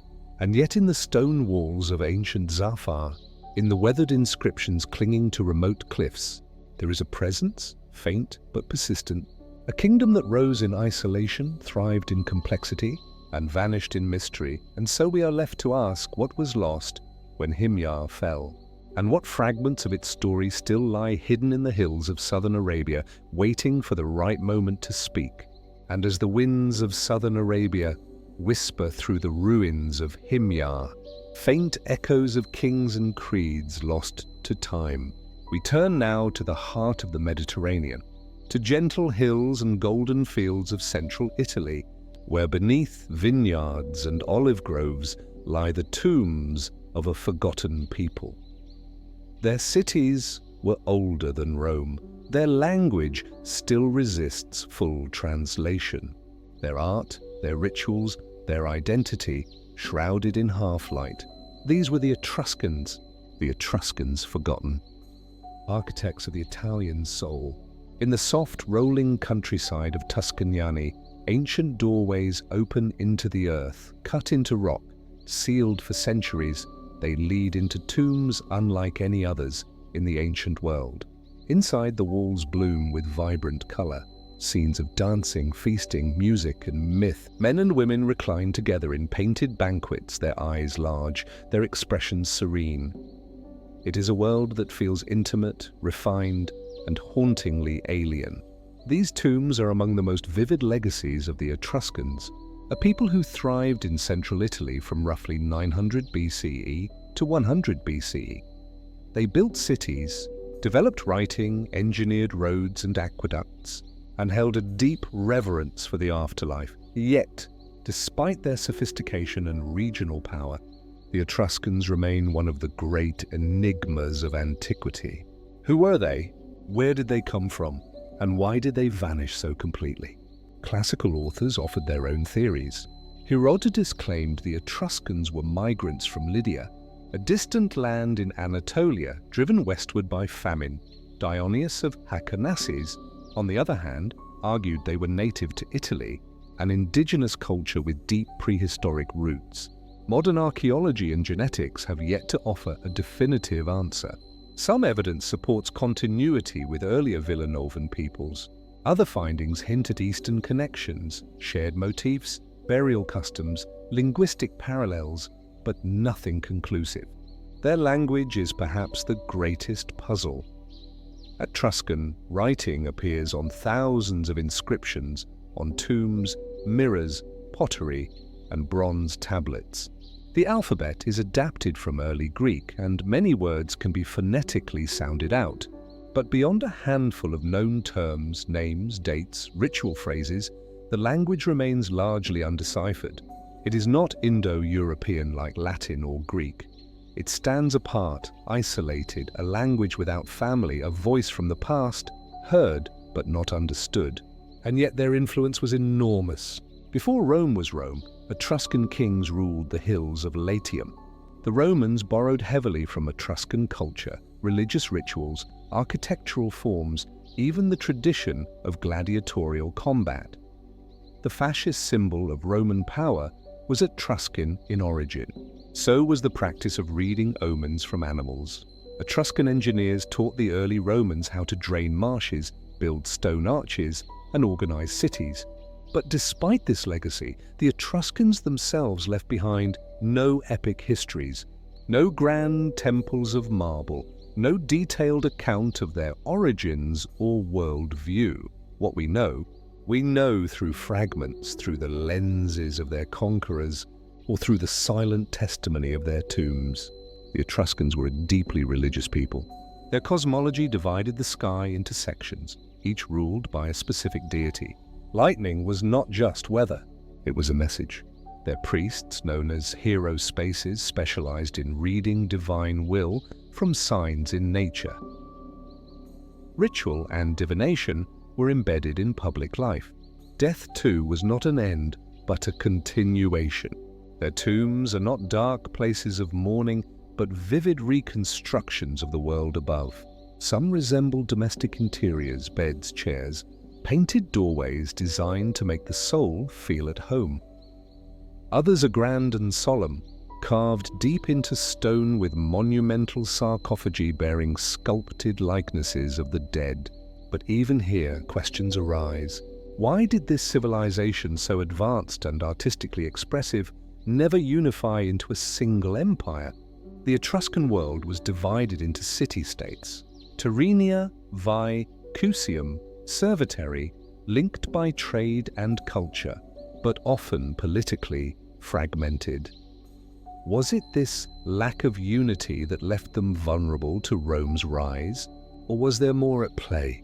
By the 4th century BCE, Etruria began to lose ground. Roman expansion pushed northward, absorbing city after city. Etruscan identity did not vanish overnight, but it faded, assimilated, names changed. Language gave way to Latin, temples fell silent. By the late Republic, the Etruscans were no longer a distinct people, but a memory, and yet their memory lingers in strange ways. In Rome's rituals, in Tuscan soil, in the quiet persistence of mysteries we cannot fully explain.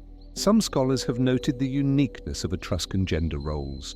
Unlike in Greece or Rome, Etruscan women appear as equals in banquet scenes with their names proudly inscribed alongside those of men. Was this a more egalitarian society, or have we misunderstood the symbolism? Others point to certain tombs and artifacts, mirrors engraved with mythological scenes not found in Greek or Roman versions, suggesting a parallel tradition of myth. Where did these stories come from? What deeper cultural well did the Etruscans draw from? More speculative ideas suggest lost libraries or knowledge systems now extinct. A few theorists reaching further still propose that the Etruscans may have preserved spiritual or astronomical knowledge passed down from older forgotten civilizations. But the evidence is elusive, the gaps are wide, and so we are left with silhouettes of dancers painted on tomb walls, of inscriptions that speak but do not explain, of a people once central to the ancient Mediterranean, now reduced to echoes. The Etruscans are not entirely gone. Their legacy lives in stone, in words, in roads and rituals, but the essence of who they were, what they believed, how they saw the world, remains just beyond our grasp. And so we wonder what truths lie beneath the hills of Tuscany, waiting in the dark. And if the Etruscans could speak to us now, what would they say? And as the enigmatic traces of the Etruscans fade into the hills of Tuscany, their voices muffled by time and stone, we now drift west toward the Atlantic winds and the rugged estuaries of southern Iberia. Here, beyond the ancient pillars of Hercules, whispers of a forgotten kingdom still echo through salt marshes and sun-baked plains. A land once rich in gold and mystery, a people known as the Tartessians. The Tartessians, the lost kingdom of the western edge. Along the banks of the Guadalquivir River in southern Spain, the light strikes the landscape with a golden softness. The wide, meandering river once flowed through a region of extraordinary wealth, dense with mineral veins, fertile land, and access to both the Atlantic and Mediterranean seas. Somewhere here, beneath layers of soil and centuries of silence, lay Tartessos, an ancient kingdom, a vanished city, or perhaps something else entirely. The Greeks spoke of Tartessos as early as the 7th century BCE. To them, it was a land of abundance at the far western edge of the known world. Herodotus described it as a rich and ancient place ruled by a just king, Argantonius, who lived an improbably long life. Other Greek writers referred to its navigable rivers, its vast herds, and its trade in precious metals, especially silver and gold. Some even suggested that the ships of Tartessos reached the shores of distant lands. But for all the accounts, Tartessos remained vague, a place both real and unreal, mentioned often but never clearly placed, its language undeciphered, its people elusive, its disappearance sudden. Archaeology has found hints.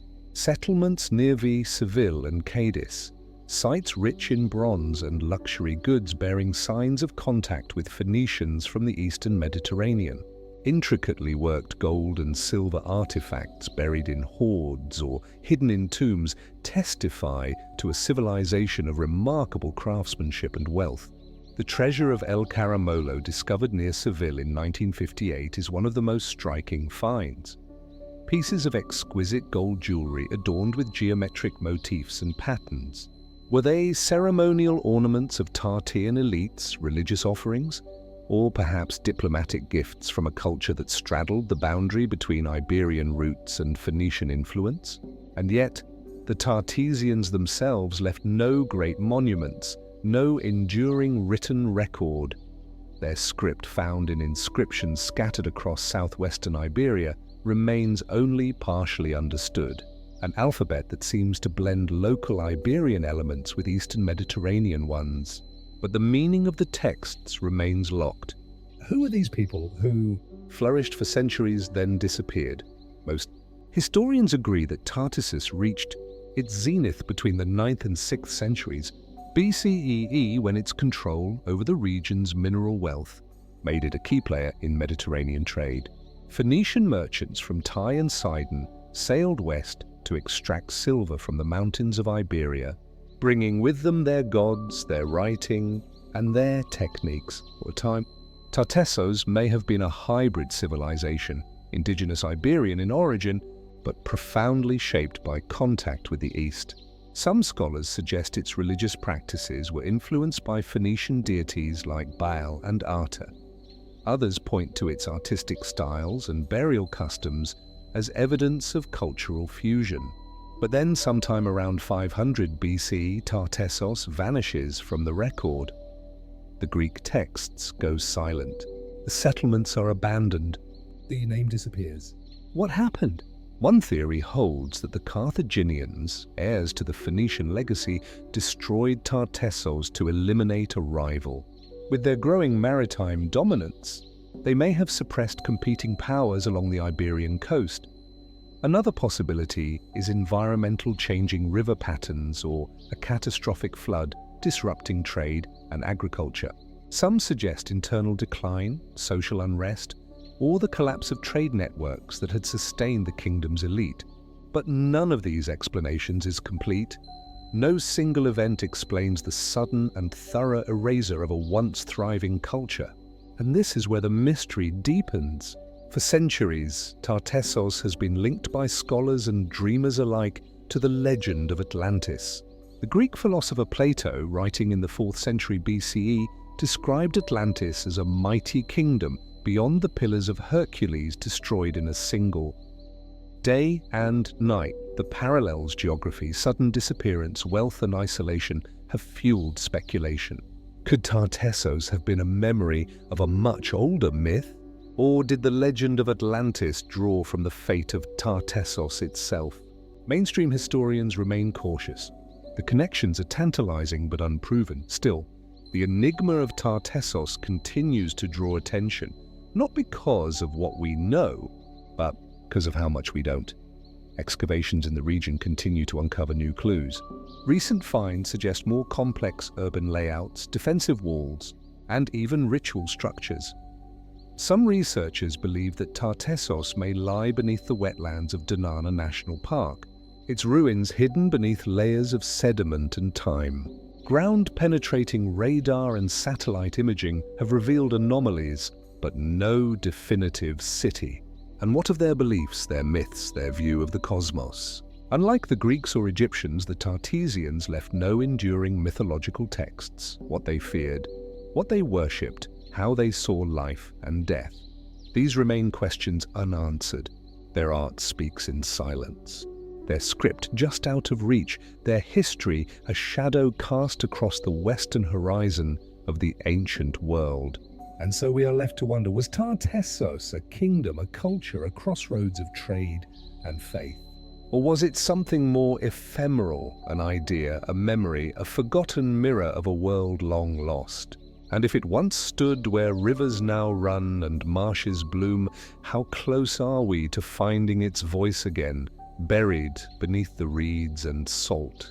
And as the legend of Tartessos dissolves into marshland and myth, we turn now toward a rugged coastline where mountains meet turquoise waters, a place of steep cliffs, hidden coves and tombs carved into living stone. Here, among the jagged shores of southwestern Anatolia, the Lycians built a world both visible and secret, a culture etched into the rocks and yet still cloaked in mystery. The Lycians, guardians of the cliffs and shadows. In the warm light of the Turkish sun, the ancient necropolis of Myra clings to a limestone cliff, its facades worn but still majestic. Dozens of tombs are cut directly into the rock face, their entrances shaped like wooden doors, their architecture echoing the wooden homes of the living. High above the valley floor, they overlook the land as if the ancestors themselves still keep watch. These are the tombs of the Lycians. Who they were remains partly a mystery. Their language is poorly understood. Their cities, though monumental, are often buried beneath newer layers of civilization. And yet, they left behind a legacy that continues to intrigue scholars and travelers alike. A people whose customs defied their neighbors and whose memory survives in fragments. The Lycians occupied a stretch of coastal Anatolia known in antiquity as Lycia, a region between the Greek world and the inland empires of the East. From around the 2nd millennium BCE through to their absorption by the Roman Empire, the Lycians maintained a distinct identity. They were known to the Egyptians, to the Hittites, to the Persians and Greeks, sometimes as allies, sometimes as rebels, and always as something different. Herodotus described them as descendants of Cretan exiles, a people who had wandered until they found a new home. Other sources suggest they were native to the land, heirs to an earlier Bronze Age culture known from Hittite texts as the Luca. Whatever their origin, the Lycians were never easily categorized. Their writing system, an Anatolian language written in its own unique script, remains only partially deciphered. Though later they adopted Greek, many early inscriptions remain untranslated, leaving us with names, titles, and tantalizing fragments of unknown meaning. But what is known of their society hints at something unusual. The Lycians practiced a form of matrilineal descent, one of the very few such systems in the ancient Mediterranean. According to Herodotus, Lycian children took their names not from their fathers but from their mothers. Property and status passed through the female line. Was this merely symbolic, or a deeper reflection of gender dynamics in their culture? What would such a system mean for politics, power, or daily life? The answers remain elusive. Their cities, Xanthos, Tylos, Patara, were autonomous, yet part of a larger federation. Unlike the fiercely independent police of Greece, the Lycian League appears to have been a coordinated confederation, complete with proportional representation and elected officials. Even the framers of the US Constitution later studied its model. But how did such political sophistication emerge in a land so mountainous, so fractured by terrain? Lycia's geography may have been both a challenge and a safeguard. The rugged land discouraged large-scale conquest and fostered a fierce sense of independence. When the Persians came, the Lycians resisted. When Alexander the Great arrived, they negotiated. When Rome rose, they cooperated on their own terms. And yet, despite their diplomacy, their cities bear the marks of struggle. At Xanthos, the site of one of the greatest Lycian cities, a grim episode is recorded in ancient sources. When Persian forces besieged the city in the 6th century BCE, the inhabitants reportedly burned their own homes, killed their families, and made a final charge against the invaders, a mass act of defiance and despair. Archaeology confirms a layer of intense destruction. But was it a heroic stand or a myth constructed in hindsight? Not all Lycian mysteries are so grim. Some are carved in stone. The rock-cut tombs are perhaps their most iconic legacy. Often placed in high, inaccessible places, these tombs were not simply resting places, they were symbols of status, of ancestral presence, and perhaps something more. Some scholars believe the placement of the tombs high above the world of the living reflects a belief in the soul's journey skyward. Others suggest a symbolic merging of domestic and spiritual realms, as many tombs mimic the design of Lycian houses. And then there are the sarcophagi, massive curved lid structures placed both within tombs and in open spaces. Many are elaborately carved with scenes of battles, mythological creatures, or abstract symbols. One now displayed in Istanbul bears the mysterious reliefs of a winged figure holding what looks like a flower or perhaps a flame. What were these symbols meant to convey? A vision of the afterlife? A spiritual code now lost?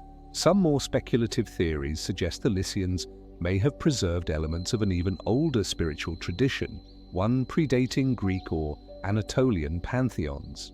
Echoes of their beliefs remain in myths. The sea god Glaucus, the nymphs of Latun, the oracle shrines where earth and water were believed to speak. Did the Lycians possess esoteric knowledge, astronomical, symbolic ritual that was buried with them? Or were they simply a practical people rooted in a harsh land, expressing their reverence for life and death in stone? Even their end remains quiet. Over time, Lycian culture blended into the Hellenistic world. Their language faded, their cities became Roman provinces. Their traditions dissolved into the broader currents of empire, but the cliffs remain. The tombs still stare out across the valleys and seas. The names on their stone facades still resist translation, and the silence between them is not empty, but waiting. So we are left to ask, who were the Lycians, traitors, warriors, poets of stone? and what truths might still lie hidden in the rocks above the sea, carved just out of reach. And as the carved tombs of the Lycians gaze silently across Anatolia's ancient hills, we shift our focus to the towering spine of South America. The Andes, a land of thin air and sacred mountains, where empires rose not from the sea, but from the stone terraces and cloud-draped valleys of highland plateaus. Long before the Incas would cast their shadow over the Andes, other civilizations carved their place into this formidable landscape, among them the Huarpa and the Wari. The Huarpa and Wari, threads of empire in the Andean highlands. In the central highlands of Peru, the dry, golden grasses ripple in the mountain wind. The land here feels ancient, endlessly folded, silent, vast. Dotted across these valleys and ridges are remnants of walls and plazas, once bustling centers of life, now quietly surrendering to earth and time. In the Ayacucho Valley lies the site of Huari, capital of the Wari Empire and once the beating heart of a civilization that stretched across much of the Andes. But before the war rose to power, there was Hua, a lesser-known yet deeply influential culture, and from the fragments left behind, ceramics, stone foundations and spiritual spaces, a layered story begins to emerge. The Huarpa culture thrived from around 200 BCE to 500 CE, a quiet yet pivotal presence in the Ayacucho region. Unlike the monumental architecture of later Andean societies, Huarpa settlements were modest clusters of stone buildings, localized water management, and finely crafted ceramics that bore geometric designs and abstract patterns. These patterns would not disappear. They would evolve. By around 500 CE, something shifted. In place of the smaller, loosely connected HPA villages rose the urban, organized and expansive culture known as the Wari. But was this a sudden transformation or a slow unfolding? Archaeological evidence suggests that Wari culture did not erase the Huarpa. Instead, it absorbed and restructured it, layering new ideas over old foundations. New cities emerged. Roads were built across the highlands and coast, and architecture became more formal. Modular layouts, orthogonal city planning, and massive administrative compounds designed not just for living, but for control. Huari, the Wari capital, sprawled across hundreds of hectares. It was a city of high walls, narrow corridors, and sectorized spaces built for ceremony, for governance, and perhaps for secrecy. Unlike the open plazas of later Inca cities, Wari sites often feel inward-facing, contained, protective. What was this architecture hiding? The Wari are often described as the first empire of the Andes, a model that the Incas would later inherit and expand. They established administrative centers in distant regions, introduced a standardized style of pottery and iconography, and appear to have organized labor and land use on an impressive scale. And yet much about them remains unknown. They left no written language, no surviving chronicles, no detailed oral histories. We know them through their material legacy, ceramics, textiles, bones, and walls. Among the most haunting of these remnants are the D-shaped temples found at several Wari sites. Their unique form stands out in a region where square and rectangular structures dominate. Were these temples aligned to celestial events? Were they linked to fertility rituals, ancestor worship, or something else entirely? And then there are the tombs. At the site of Capata, not far from the capital, archaeologists uncovered large ceremonial vessels depicting human faces, some serene, others grimacing. Many of these vessels were smashed deliberately as part of ritual offering. Some contained human remains.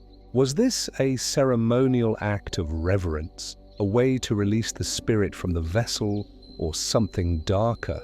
Later discoveries at Cerro Baul, a Wari outpost in the south, revealed more ritual complexity. Here, atop a mesa, elites once gathered for feasts and libations.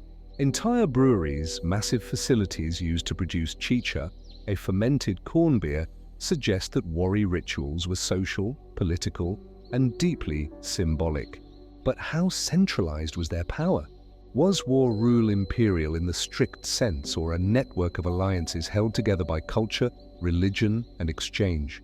Some researchers argue the Wari did not control territory through conquest, but through influence. Their roads, textiles, and ritual imagery, especially the fearsome staff god figure, created a kind of ideological cohesion.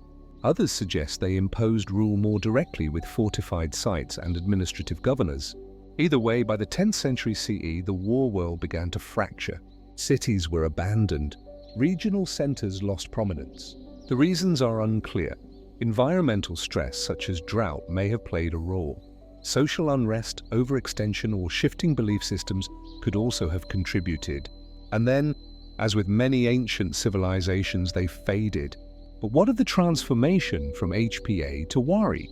Was it peaceful evolution or orchestrated revolution? Why did the Wari, unlike the later Inca-designed cities, with such inward focus? Was it an architectural expression of hierarchy or something more metaphysical?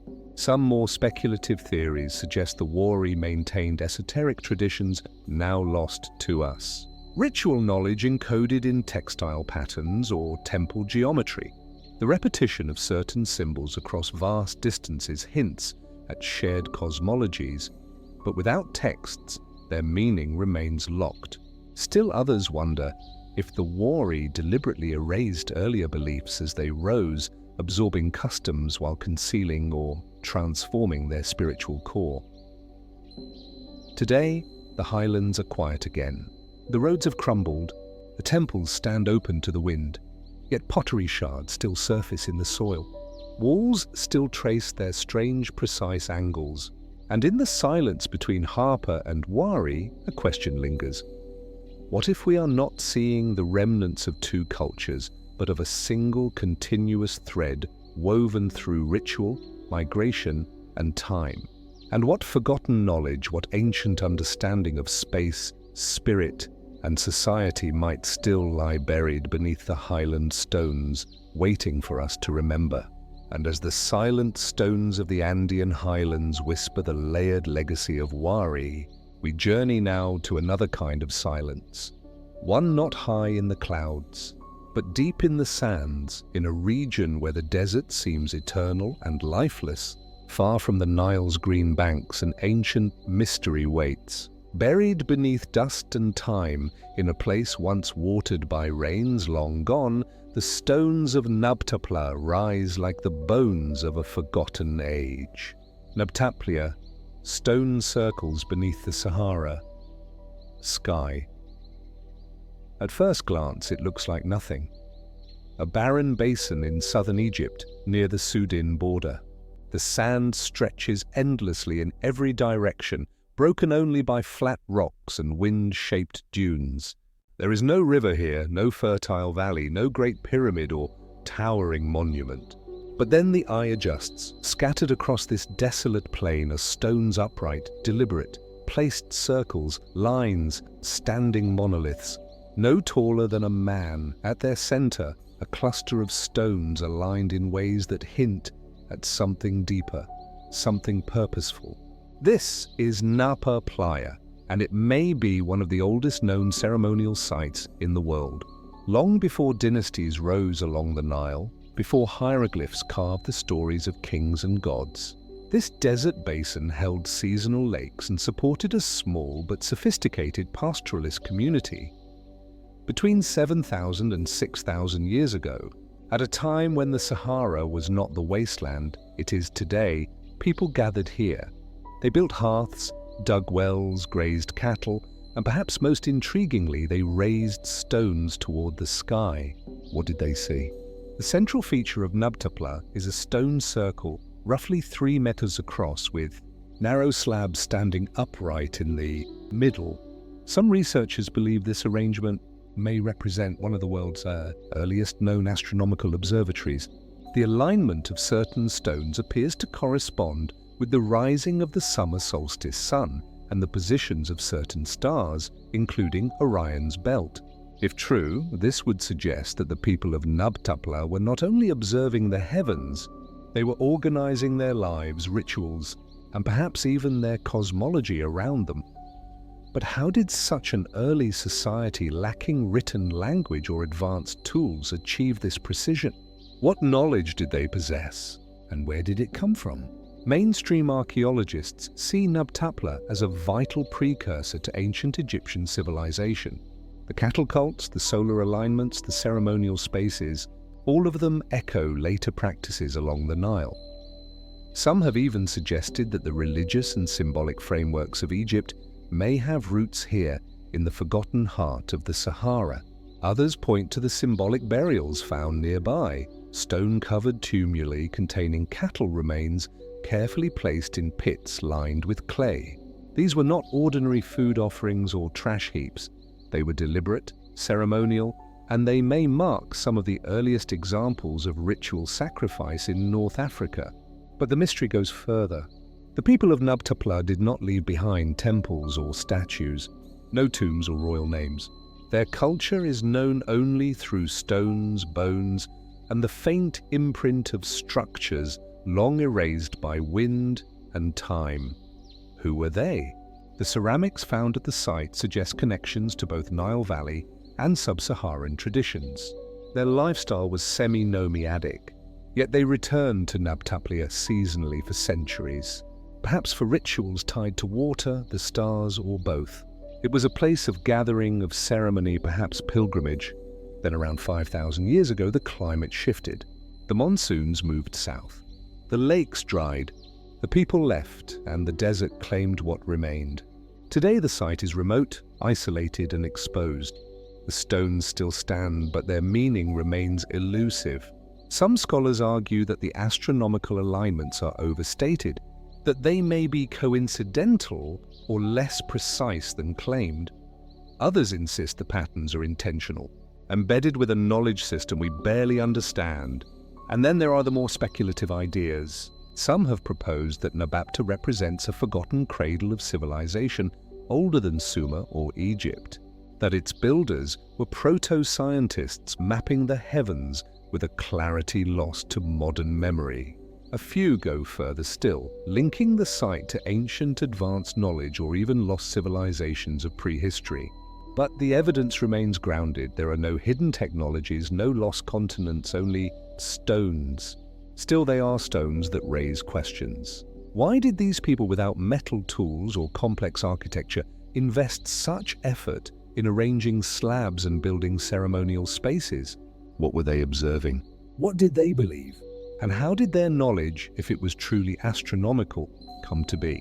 Perhaps the most haunting mystery of Nabtapla is not its age or its alignments or even its disappearance, but its silence. We know so little.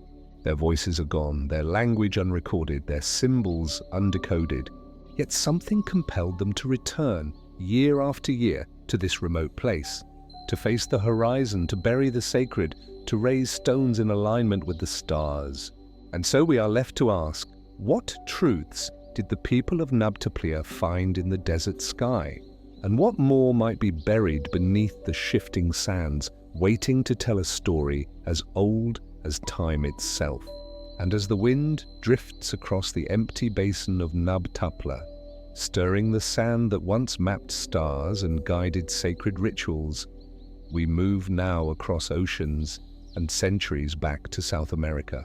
Not to the towering Andes or the jungle-wrapped stones of Machu Picchu, but to the dry, desolate coast of Peru, a place few think of when imagining the birth of civilization. Yet here in the river valleys of the Nortec-Chico region stand the ruins of one of the oldest complex societies on Earth. Silent, vast, and still not fully understood. The Norte Chico civilization, ghost cities of the Pacific coast, the Peruvian coast is an improbable cradle for civilization. With its bone-dry plains, scorching sun, and a sky that almost never rains, it seems more a place of survival than of flourishing. Yet, where rivers carve thin green ribbons into the desert, fed by snowmelt from the distant Andes, something extraordinary took shape.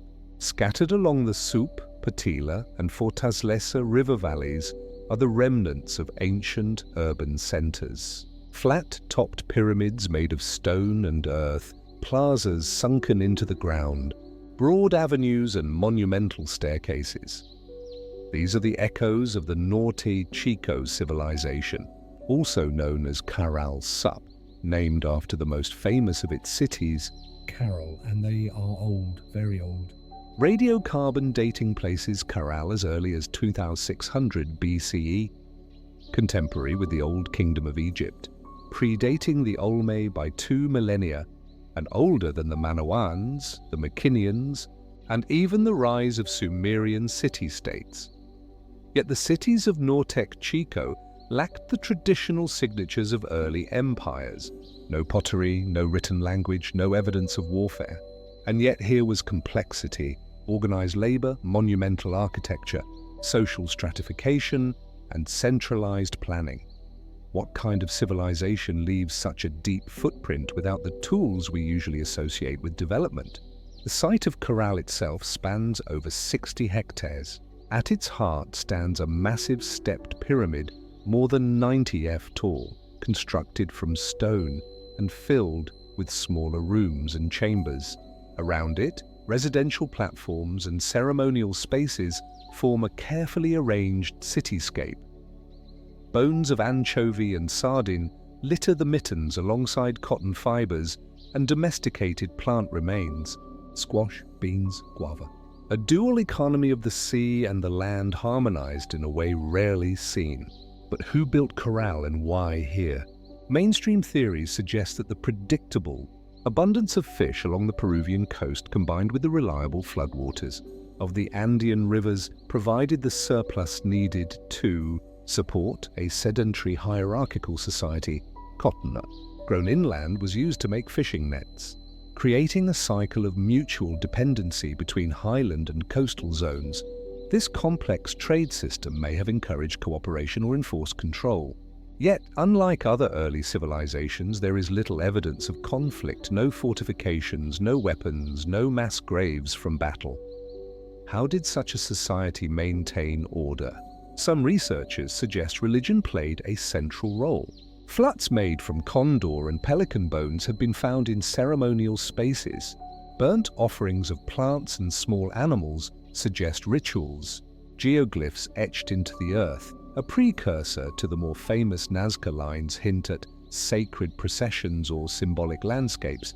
And then there is the architecture itself. Many of the pyramids appear aligned with celestial events, solstices, equinoxes, and the movement of the stars. At Caral, a series of standing stones form a solar observatory tracking the seasons with precision. Were these people astronomers? Were their ceremonies timed to the heavens? Or was this knowledge inherited from an even earlier undocumented source? The absence of writing deepens the mystery. How did such a large-scale society coordinate labor, manage resources, and transmit knowledge across generations without records? Did they use a system of oral tradition so refined that it rivaled written scripts? Or was there a form of communication, symbolic or mnemonic, that we simply have not yet recognized? Some have drawn comparisons to the Inca quipu, knotted cords used to store data. A few fragments of twisted string have been found at Nautico sites, but without context, their purpose remains speculative. And what of their legacy? For centuries, the cities of Nautico lay buried and forgotten, their stones mistaken for natural mounds. It was not until the late 20th century that their true age and scale were understood. Even now, only a fraction of the sites have been excavated. The civilization appears to have faded around 1800 BCE, with causes ranging from environmental shifts to internal restructuring. Unlike other collapses, there is no clear evidence of catastrophe. It is as if they simply stepped away. And this too raises questions. Was Norte Chico a dead end, an early experiment in urban life that left no heirs?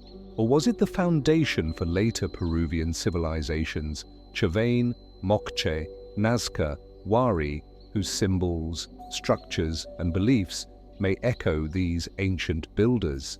Some fringe theories have gone further, proposing connections to lost Pacific cultures or even pre-Diluvian myths.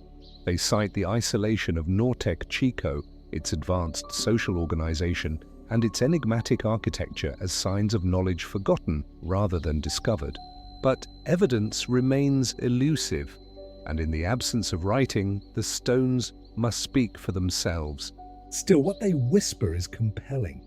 A civilization without conquest, a city without war, a society whose grandest expressions were ceremonial, not militaristic. And so we are left to wonder, what did the people of Nautico know that we have forgotten? What was their vision of life, of the stars, of power and harmony?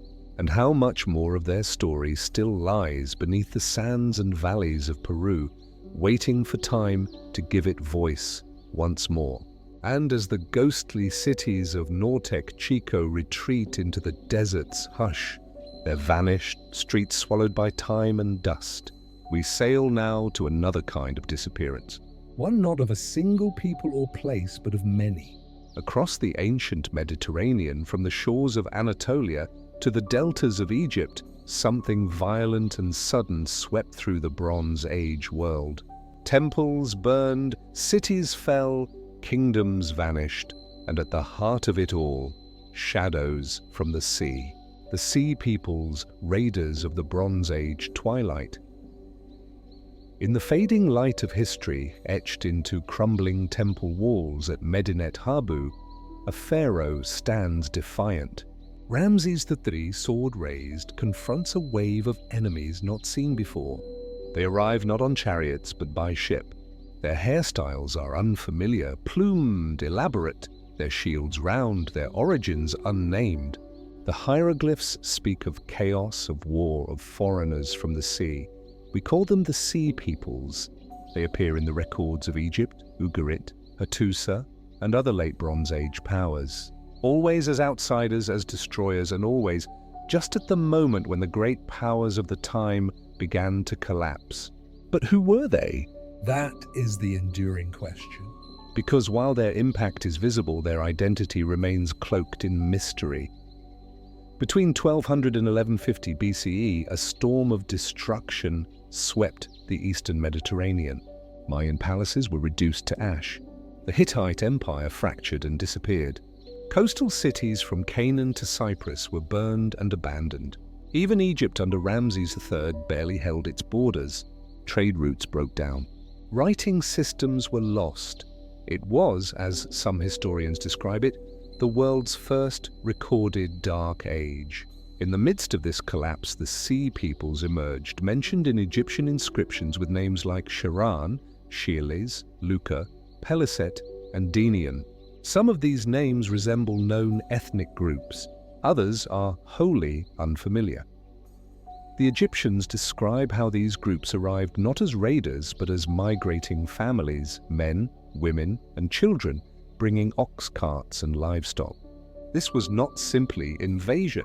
It may have been displacement. But what drove them from their homes, and where had they come from?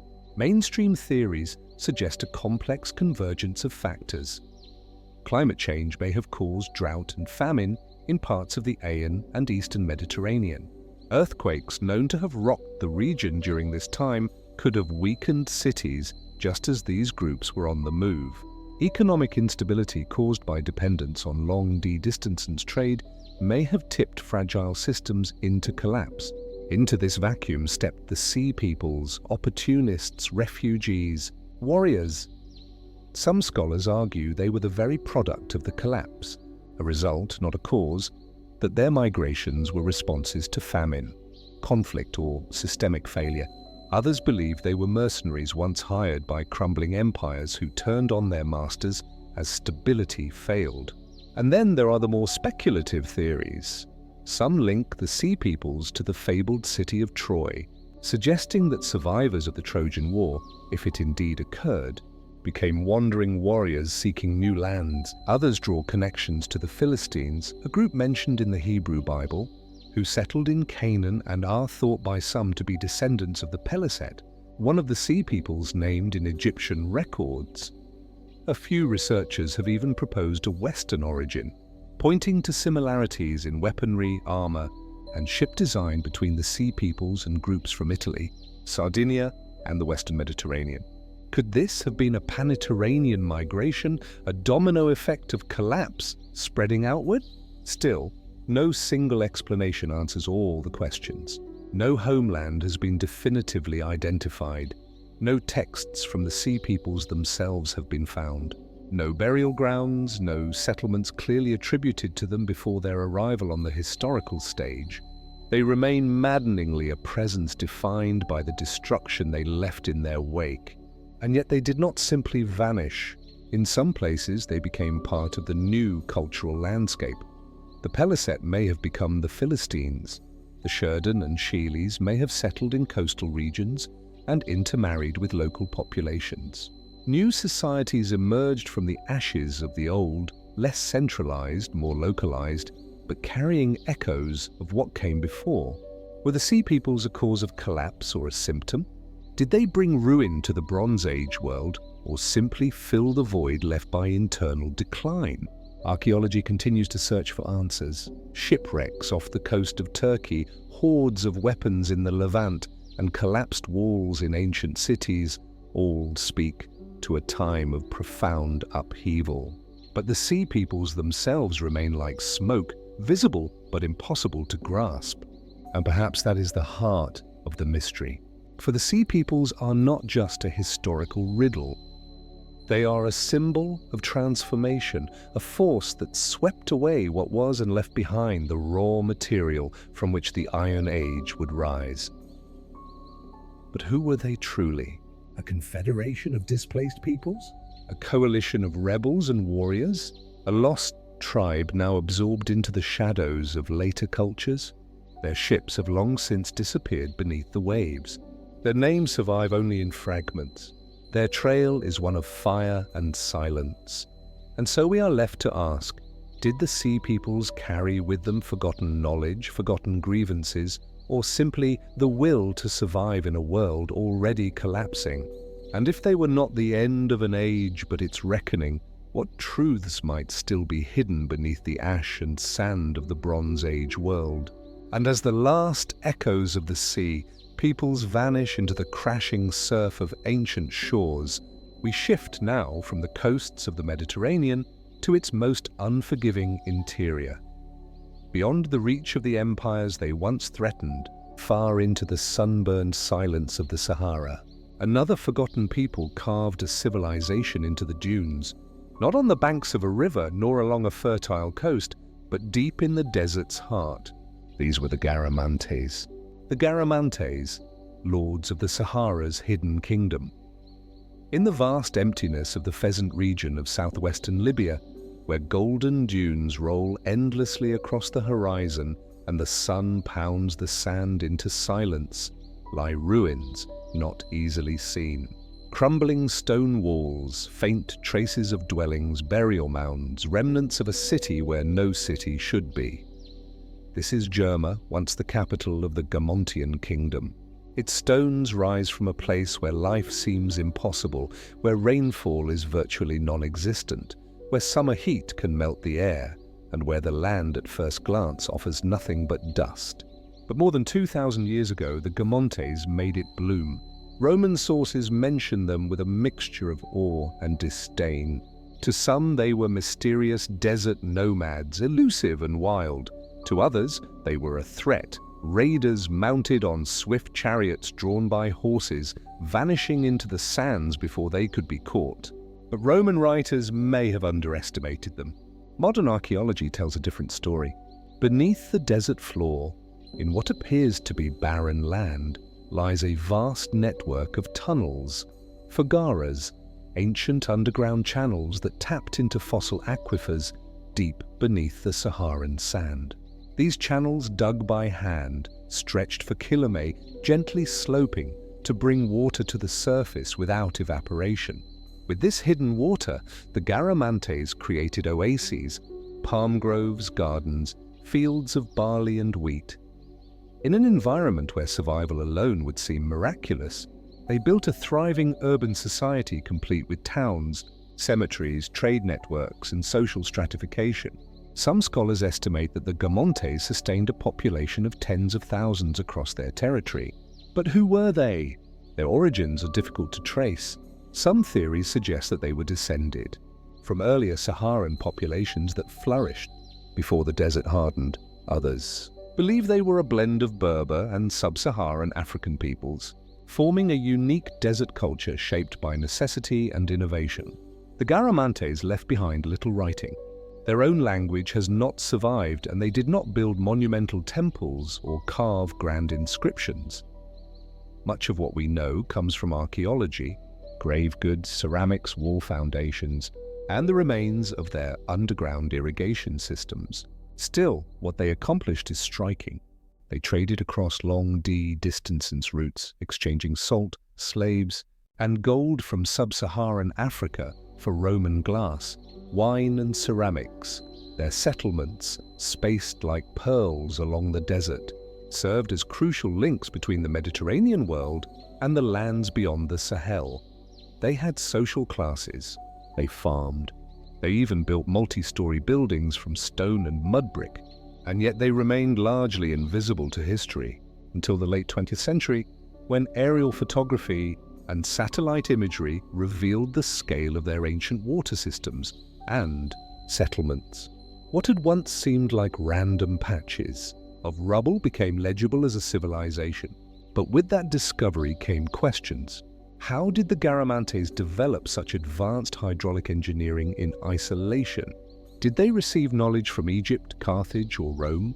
Or was this a local innovation born of sheer necessity? And how did they maintain stability in such an extreme environment for so long? Their decline, like their origins, is shrouded in uncertainty. By the 5th or 6th century CE, their cities had been abandoned. The fogaras fell into disuse, the oases dried. Some scholars point to climate change, a drop in groundwater levels that made agriculture unsustainable. Others suggest that the Gamontes, having exhausted the fossil water on which their society was built, were forced to scatter. The Romans had already labeled them a fading force centuries earlier, calling their cities ruined even when they were likely still active. Was this a misunderstanding, or did the Romans sense the inevitable? More speculative theories suggest even stranger possibilities. Some propose that the Garamantes were keepers of forgotten desert knowledge, astronomers, map makers, or mystics who encoded their wisdom into the alignment of their settlements or their burial practices. Others have pointed to the suddenness of their disappearance and the apparent loss of their irrigation technology as a sign that something more disruptive, political, spiritual, or even environmental may have occurred. But the evidence is scarce. The desert buries both truth and myth with equal ease. What remains today are the bones of their cities, the silent tunnels beneath the sand, and a legacy that challenges our assumptions. That in one of the harshest environments on Earth, people could build not only to survive, but to thrive. They were not nomads, not wanderers. They were architects of oases, masters of invisible rivers, and perhaps guardians of a knowledge we have not yet fully recovered. So we are left to wonder how much lies still buried beneath the shifting sands of the Sahara, and what other civilizations might have bloomed, flourished, and vanished, hidden by a desert that forgets but never truly erases. And as the silent irrigation tunnels of the Garamantes fade beneath the Sahara's relentless sands, we turn now to a hill in southeastern Turkey. Unassuming at first glance, but upon excavation, something extraordinary emerges. Not a city, nor a tomb, nor even a settlement, but something older. Something that seems to rewrite our understanding of how civilization began. This is Göbekli. Göbekli, enigma of the first builders. The landscape is quiet, rolling hills under a wide Anatolian sky. No rivers run nearby. No fertile valley cradles the site. But at the summit of one particular mound, the earth gives way to megaliths, massive stone pillars arranged in deliberate circles rising from the ground like the ribs of some forgotten beast. They are tall, monumental, some over 16 ft high, weighing up to 20 tons. Each is carved with animals, foxes, boars, snakes, vultures, and abstract symbols, whose meanings are still debated. The stones face inward, arranged in circular enclosures with two central pillars dominating each ring like silent sentinels. These carvings are not crude. They are precise, expressive, deliberate, and they are old. Very old. Radiocarbon dating places goes construction as early as 9600 BCE, over 11,000 years ago. That's more than 6,000 years before Stonehenge, and even earlier than the first known cities of Mesopotamia. This means Göbekli was built before the invention of pottery, before the domestication of animals, before the rise of agriculture. And this is where the mystery deepens. For decades, the prevailing belief among historians was that complex monumental architecture came after farming, that once humans settled and produced food surpluses, they had time to build temples, organize labor, and create religion. But Göbekli reverses that logic. Here is a vast ceremonial complex constructed by hunter-gatherers. No evidence of agriculture surrounds the site in its earliest layers. No signs of permanent domestic architecture, just monumental ritual space. What compelled these early humans, still roaming the landscape in small groups, to gather, to quarry stone, to shape and carve it, and to erect it in massive symbolic formations? Who were they? We don't know their names, we don't know what language they spoke, if any. We don't even know what they call this place. And yet they left behind something permanent, something that suggests belief, cooperation, memory. Göbekli may have been a religious center, a sacred gathering place, perhaps for seasonal rituals or communal events. Some archaeologists suggest that rather than agriculture giving rise to religion, it may have been ritual that gave rise to agriculture, that the need to sustain gatherings at places like Göbekli may have led people to domesticate plants, to settle, to change the trajectory of human history. But that's not the only mystery. After centuries, perhaps millennia of use, the site was deliberately buried, not destroyed, not left to decay, buried with care.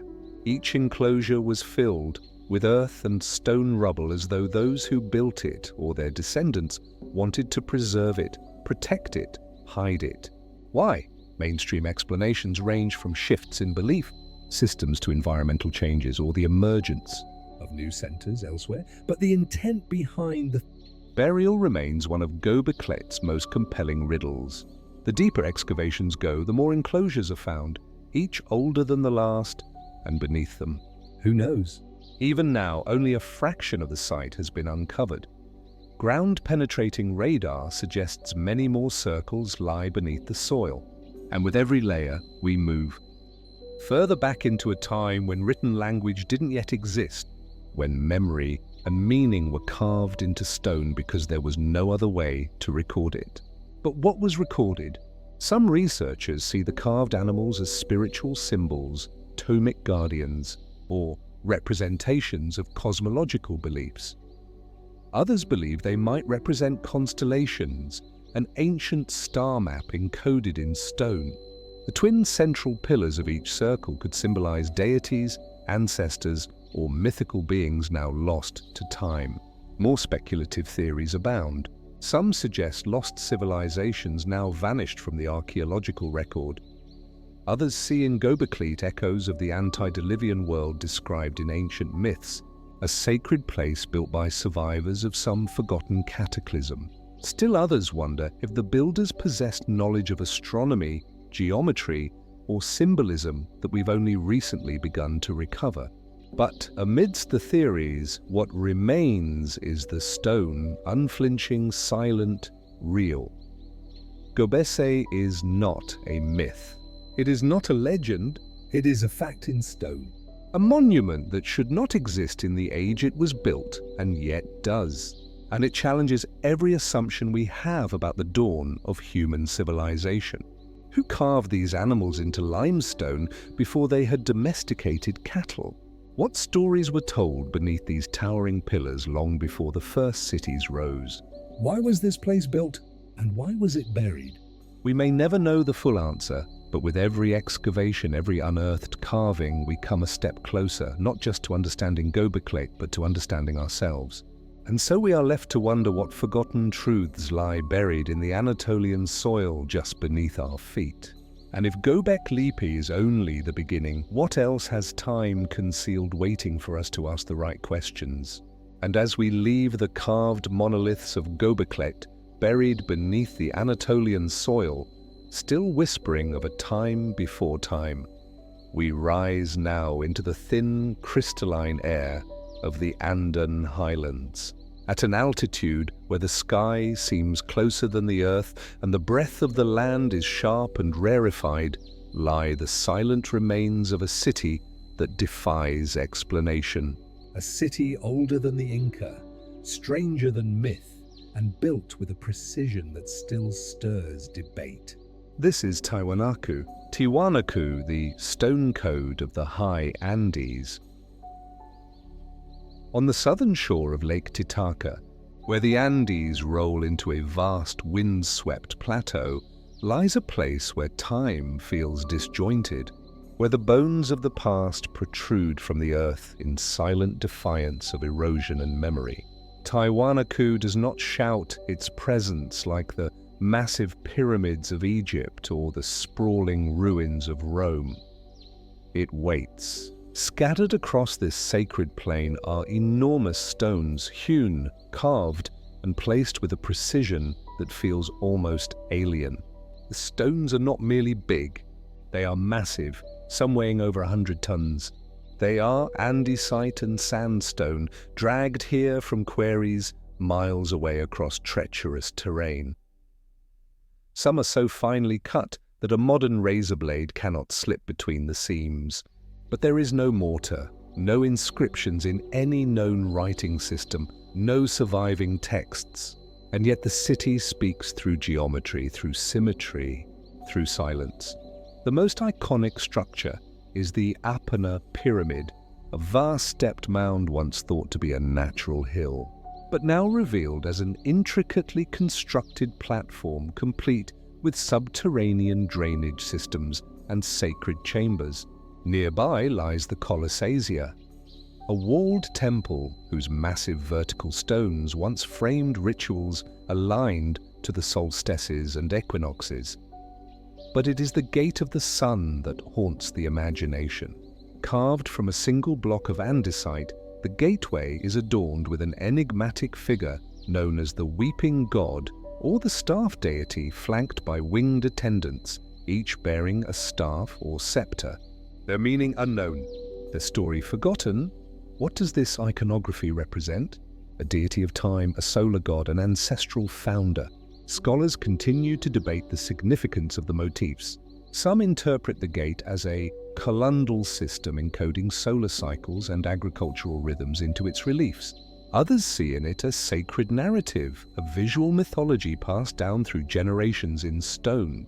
Mainstream archaeologists date Tiwanaku's rise to around 500 CE, though evidence of earlier ceremonial use reaches back perhaps to 500. BCE, the civilization, peaked between 600 and 1000 CE, extending its influence across large swaths of the Andean highlands and into what is now Bolivia, Peru, and Chile. But Tiwanaku was not an empire in the traditional sense. There were no conquest narratives, no militaristic iconography, no clear signs of violent expansion. Instead, Tiwanaku seems to have operated as a spiritual and cultural center, radiating influence through shared religious iconography, trade, and pilgrimage. Its ceramic styles, textiles, and architectural forms appear across the region, even in places without signs of direct control. But then, as with so many ancient cities, it fell. By 1100 CE, Tiwanaku was abandoned. The elite compounds were empty, the temples left to the wind. There is no record of war, no clear evidence of destruction. Climate change, a prolonged drought in the highlands, may have undermined the agricultural systems that supported the city. The finely tuned raised fields and canal networks so vital to Tiwanaku's sustenance failed, and yet the abruptness still puzzles researchers. Why did such an advanced and interconnected culture not adapt? Why was a place so central to Andean identity simply left behind? Even more intriguing is what they left unfinished. At the site of Pumapunku, a part of the Tiwanaku complex, lie the shattered remnants of what was perhaps the most ambitious construction project in pre-Columbian South America.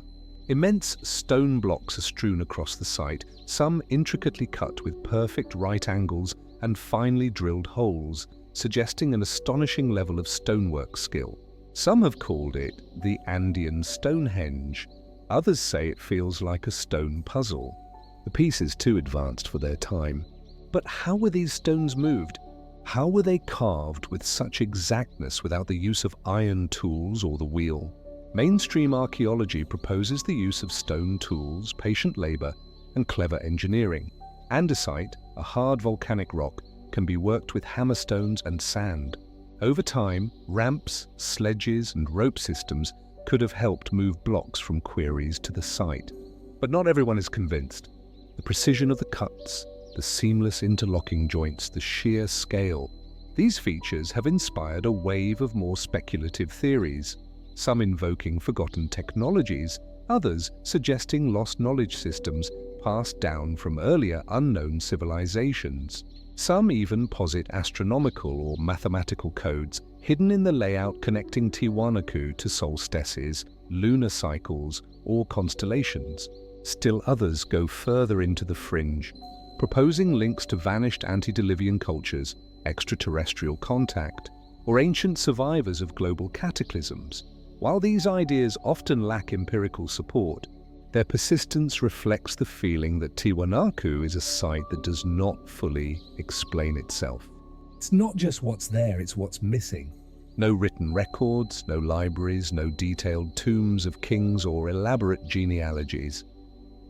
Tiwanaku seems to exist outside the normal arc of empire, a city not of dominance but of devotion and perhaps of deeper knowing. So we are left to ask, what did the builders of Tiwanaku know about the stars, the stones, and the spirit of the land? And why did they leave when everything they created was designed to last forever? Beneath the cold, high-altitude sun, the stones still stand, silent, aligned, waiting. And somewhere, perhaps in the soil or the geometry, or the echo of wind through broken gateways, the answers are still there.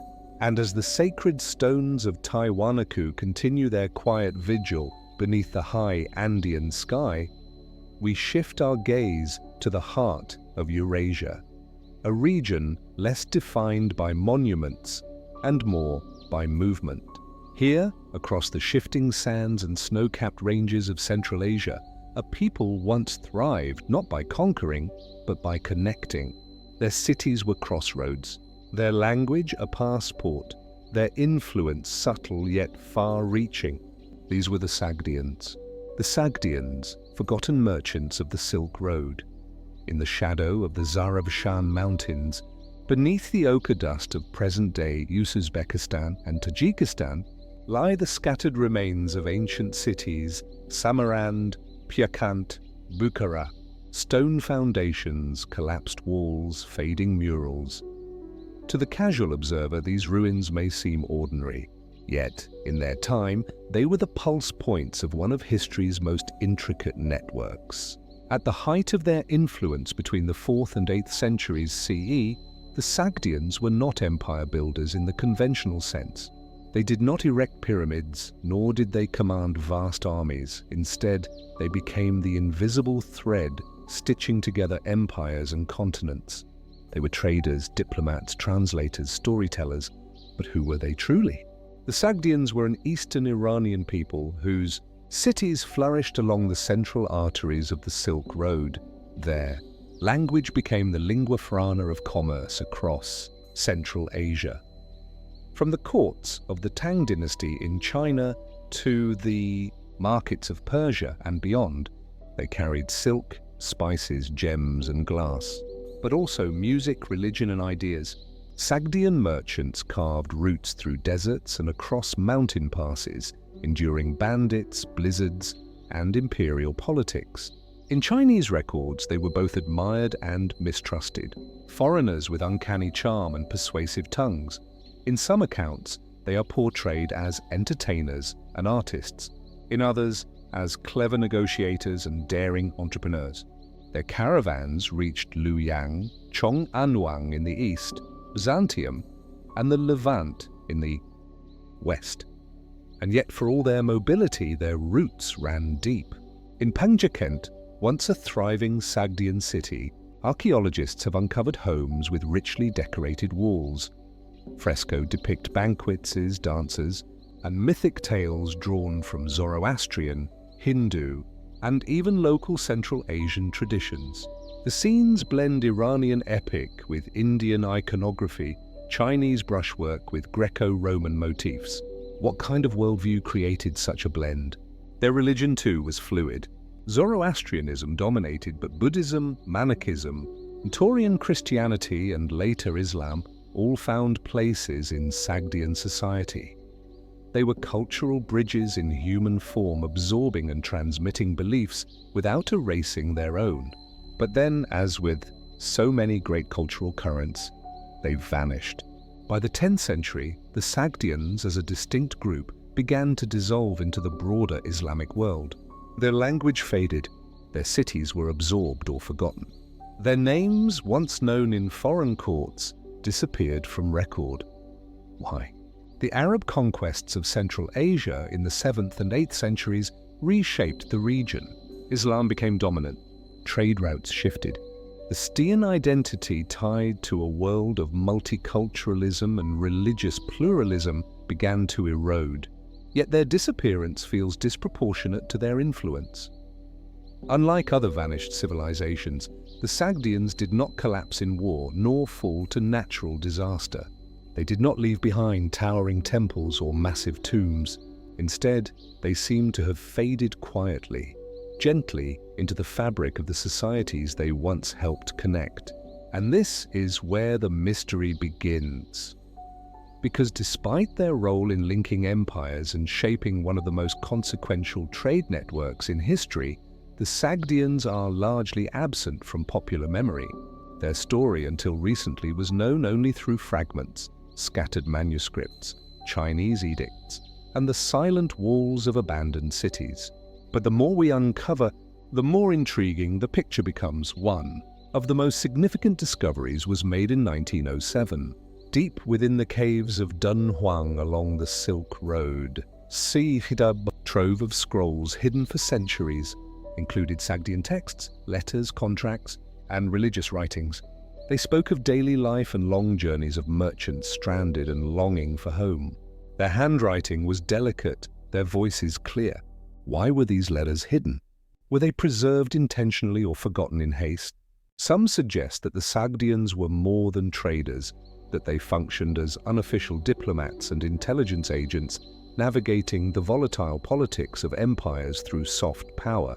Others proposed they served as cultural emissaries, deliberately spreading religions and ideologies as part of a broader strategy, one not orchestrated by governments, but by networks of trust and kinship. And then there are the deeper questions. How did the Sagdians learn to thrive in between powers, always adapting, never dominating? What enabled them to balance so many belief systems, languages, and customs without losing cohesion? Was their apparent disappearance really a fading or an intentional transformation? Some scholars argue that the Sagdians never truly vanished, that their descendants blended into Persian, Turic, and Chinese communities, that their ideas, art, and trade practices continued under new names, hidden in plain sight. The Silk Road was never a single route, but a living web. The Sagdians moved through it like blood through capillaries, unseen, essential, and enduring. Today, as archaeologists continue to unearth murals and manuscripts, as linguists work to reconstruct Sagdian grammar and vocabulary, a culture long relegated to the margins is beginning to speak again. And so we are left to ask, what other silent architects of history have we overlooked? And if the Sagdians could travel so far, connect so much, and leave so little behind, what else might be hidden waiting to be rediscovered, not in monuments of stone, but in the stories we forgot.